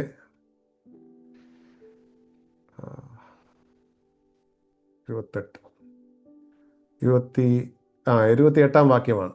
തൻ്റെ സമ്പത്തിൽ ആശ്രയിക്കുന്നവൻ വീഴും, നീതിമാന്മാരോ പച്ചയില പോലെ തഴയ്ക്കും. സമ്പത്തിൽ ആശ്രയിക്കുക, അവൻ വീണുപോകും, അവനൊന്നും ചെയ്യാൻ പറ്റത്തില്ല. നീതിമാന്മാർ പച്ചയില പോലെ തഴയ്ക്കും എന്നാണ് പറഞ്ഞിരിക്കുന്നത്. അതുപോലെ നമ്മൾ അനേക വാക്യങ്ങളുണ്ട് സമ്പത്തിൽ ആശ്രയിക്കുന്നതിനെ കുറിച്ച്. അപ്പം അങ്ങനെ കുറേ വാക്യങ്ങളുണ്ട്. ഒരു കഥയും കൂടെ പറഞ്ഞ് അവസാനിപ്പിക്കാം. നിങ്ങൾക്കറിയാവുന്ന കഥയാണ്, പഴയ ഒരു കഥയാണ്, നടന്നതെന്ന് പറയുന്ന ഒരു കഥയാണ്. നടന്നതാണെന്ന് അറിയില്ല, ഇതിനെക്കുറിച്ച് പല ലെജൻസ് ഉണ്ട്. പണ്ട് നടന്നതാണെന്ന് പറയുന്ന ഒരു കഥയാണ്. അത് പലരുടെയും പേരിൽ ഒരു പോപ്പിനെ കുറിച്ചുള്ളതാണ്. പലരുടെയും പേരിൽ അസ്ക്രൈബ് ചെയ്തിട്ടുള്ള കഥയാണ്. പലരുടെയും പേരിൽ ഇത് പോപ്പും തോമസ് അക്വീനാസും തമ്മിലുള്ള സംഭാഷണമായിട്ടും അല്ലെങ്കിൽ വേറൊരു സന്യാസിയായിട്ടുള്ള സംഭാഷണമായിട്ടും ഒക്കെ പറയുന്ന ഒരു കഥയാണ്. അപ്പോൾ പണ്ടുണ്ടായിരുന്ന ഒരു പോപ്പ്, ആ പോപ്പിനെ കാണാനായിട്ട് ഒരു സന്യാസി വരൻ, വിശ്വാസിയായ ഒരു സന്യാസി, കത്തോലിക്ക സന്യാസി വന്നു. കഥയാണ്, പഴയ കഥ. അപ്പോൾ അദ്ദേഹത്തോട് ഈ വത്തിക്കാന് മുഴുവൻ സ്വർണവും നിധികളും നല്ല കലാ സൃഷ്ടികളും വളരെ മഹത്വമേറിയ ഒരു കെട്ടിടങ്ങളൊക്കെയാണ്. പോപ്പ് ഇദ്ദേഹത്തെ കൊണ്ടുപോയി എല്ലാം കാണിച്ചു എന്നാണ്. ഇതെല്ലാം കാണിച്ചിട്ട് പറഞ്ഞു, ഇത് നമുക്കിതെല്ലാം, സഭയ്ക്ക് ഇപ്പോൾ എല്ലാം ഉണ്ട്, സഭയ്ക്ക് ധനമുണ്ട്, അതുകൊണ്ട് ഇതുണ്ട്, എല്ലാ സൗഭാഗ്യങ്ങളും ഉണ്ട്. അതുകൊണ്ട് പത്രോസൊക്കെ പറഞ്ഞ പോലെ വെള്ളിയും പൊന്നും എനിക്കില്ല എന്ന് പറയാൻ ഇനിയും സഭയ്ക്ക് കഴിയില്ലല്ലോ എന്ന് പറഞ്ഞു. സന്യാസി വരൻ അതിന് മറുപടിയായിട്ട് പറഞ്ഞു, വെള്ളിയും പൊന്നും എനിക്കില്ല എന്ന് പറയാൻ കഴിയില്ല, എന്നാൽ അതുപോലെ തന്നെ നസറാനായ യേശു ക്രിസ്തുവിൻ്റെ നാമത്തിൽ നടക്കുക എന്ന് പറയാനും കഴിയില്ല എന്ന് പറഞ്ഞു. സഭയ്ക്ക് ഇനി അത് കഴിയില്ല എന്ന് പറഞ്ഞു. കാരണം ആശ്രയം മാറിപ്പോയി. അപ്പോൾ ഈ അസാധ്യമായ കാര്യങ്ങൾ, അങ്ങനെ ഒരു കഥയാണ്. അപ്പോൾ അസാധ്യമായ കാര്യങ്ങൾ നമുക്ക് ചെയ്യാൻ പറ്റാത്തത് ഒരു പക്ഷേ നമ്മുടെ മറ്റാശ്രയങ്ങളൊക്കെ നമുക്കായിപ്പോയി. എന്നാൽ നമ്മുടെ ആശ്വാസത്തിനായിട്ട് ഞാൻ പറഞ്ഞ കാര്യമാണ്, നമുക്ക് ഒരു തവണ ആ വിശ്വാസം ഉണ്ടായിരുന്നു, ഒരു തവണ എങ്കിലും. അസാധ്യമായ ഒരു കാര്യമാണ് എൻ്റെ നിങ്ങളുടെയും രക്ഷ. അത് വിശ്വാസാൽ സംഭവിച്ചു. തുടർന്നും വലിയ കാര്യങ്ങളെ ദൈവഹിതത്തിൽ വിശ്വാസത്തിൻ്റെ ചാല് തുറന്നുകൊണ്ട് അസാധ്യമായ കാര്യങ്ങളെ നമ്മുടെ ജീവിതത്തിലൂടെ ചെയ്യാൻ ദൈവം നമ്മളെ ഓരോരുത്തരെയും സഹായിക്കട്ടെ. ദൈവത്തിന് നാമം മഹത്വപ്പെടുമാറാകട്ടെ. ഒരൊറ്റ വായനയിൽ നമ്മൾ ഈ ഭാഗങ്ങൾ വായിക്കുമ്പോൾ അത് ഇത്രത്തോളം പ്രശ്നക്കാരനായിട്ടുള്ള ഒരു വേദഭാഗമാണ് എന്നൊന്നും നമുക്ക് ചിന്തിക്കാൻ സാധ്യതയില്ല. മലയെ മാറ്റുന്ന വിശ്വാസം എന്ന് നമ്മൾ പല പല സമയങ്ങളായിട്ട് വായിച്ചതാണ്. അത് ഇത്ര ആഴത്തിലേക്ക് ഇറങ്ങി ചെല്ലുമ്പോൾ ഇത്രയധികം വിശദീകരണങ്ങളും ഡീറ്റെയിൽസും അതിലുണ്ട് എന്ന് നമ്മൾ ചിന്തിക്കാൻ സാധ്യതയില്ല. ഒരു ട്രഷർ ഹണ്ട് പോലെ എനിക്ക് തോന്നി. അല്ലെ, നമ്മൾ ആ കാര്യത്തെ കൂടുതലായിട്ട് അങ്ങനെ അൺലോക്ക് ചെയ്യാനായിട്ട് ശ്രമിക്കുമ്പോൾ പല പല വാക്യങ്ങൾ, അതിനോട് ചേർന്ന് വരുന്ന വാക്യങ്ങൾ നമ്മൾ ശ്രദ്ധിച്ചു. അതങ്ങനെ പതുക്കെ പതുക്കെ അൺലോക്ക് ചെയ്ത് നമ്മൾ കേൾക്കുകയായിരുന്നു. എന്താണ് ഈ പദപ്രയോഗങ്ങൾ കൊണ്ട് ഉദ്ദേശിക്കുന്നത് എന്നുള്ള കാര്യം നമ്മൾ കേട്ടു. മാനുഷികമായിട്ട് അസാധ്യമായ കാര്യങ്ങളെ വിശ്വാസത്താൽ ചെയ്യാൻ കഴിയുക. എന്താണ് മലയെ മാറ്റുന്ന വിശ്വാസം എന്ന കാര്യവും നമ്മൾ ചിന്തിച്ചു. കടുകുമണിയോളം വിശ്വാസം എന്ന് പറയുന്നത് എന്തൊക്കെയാണെന്നുള്ള കാര്യങ്ങളൊക്കെ നമ്മൾ ചിന്തിക്കുകയുണ്ടായി. അപ്പം വിശ്വാസം എന്നത് ചെറുതാണെന്ന് തോന്നാമെങ്കിലും വൻകാര്യങ്ങളെ പ്രവർത്തിക്കാനുള്ള സാധ്യത അതിലുണ്ട് എന്നുള്ള കാര്യമൊക്കെ അതിലൂടെ നമ്മൾ ചിന്തിക്കുകയുണ്ടായി. ഈ വിശ്വാസം നമുക്കുണ്ടോ എന്നുള്ള കാര്യവും നമ്മൾ അതിൻ്റെ കാര്യങ്ങളെ ചിന്തിച്ചല്ലോ. ഒരിക്കലെങ്കിലും നമുക്കത് ഉണ്ടായിട്ടുണ്ട് എന്നുള്ള കാര്യം നമ്മൾ അതിൻ്റെ കൂടെ ചിന്തിക്കുകയുണ്ടായി. എനിക്കിങ്ങനെ തോന്നി, പല കാര്യങ്ങളെ പ്രൊമോസ് അവർ ഇങ്ങനെ പറഞ്ഞ സമയത്ത് ഈ കാര്യത്തെ കുറിച്ച് നമ്മൾ ചിന്തിച്ചപ്പോൾ പല വാക്കുകളെ നമുക്കിങ്ങനെ ചേർത്ത് വെക്കാം. ഒരു മാലയിലെ മുത്തുകൾ പോലെ ചേർത്ത് വെച്ച് ചിന്തിക്കാൻ പറ്റുന്ന വാക്കുകളാണെന്ന് തോന്നി. ഈ വിശ്വാസത്തിനോട് കൂടെ വിശ്വാസം, ദൈവത്തിലുള്ള ആശ്രയം, പ്രാർത്ഥന, ദൈവഹിതത്തിനനുസരിച്ച് ദൈവശക്തി പ്രകടമാകുന്നു, അസാധ്യമായത് മലയെ നീക്കുന്നത് പോലെ സാധ്യമാകുന്നു. അപ്പം അത് വെറുതെ പറയുന്ന കാര്യങ്ങളല്ല, ജീവിതങ്ങളിൽ, പ്രായോഗിക ജീവിതങ്ങളിൽ വരേണ്ട ആ രീതിയിൽ നമുക്കെല്ലാവർക്കും കഴിയുമെന്ന് ദൈവം പറഞ്ഞിരിക്കുന്ന കാര്യമാണ് എന്ന കാര്യം കൂടി നമ്മൾ ചിന്തിക്കുകയുണ്ടായി. ദൈവം നമ്മളെ സഹായിക്കട്ടെ. എന്ത് ചെയ്യാം നമുക്ക് എന്നുള്ള കാര്യം, ചില കാര്യങ്ങൾ നമ്മൾ കേട്ടു. കൂടുതലായിട്ടുള്ള കാര്യങ്ങൾ ചർച്ചയുടെ സമയത്ത് നമുക്ക് ഡിസ്കസ് ചെയ്യാം. ദൈവം നമ്മളെ സഹായിക്കട്ടെ.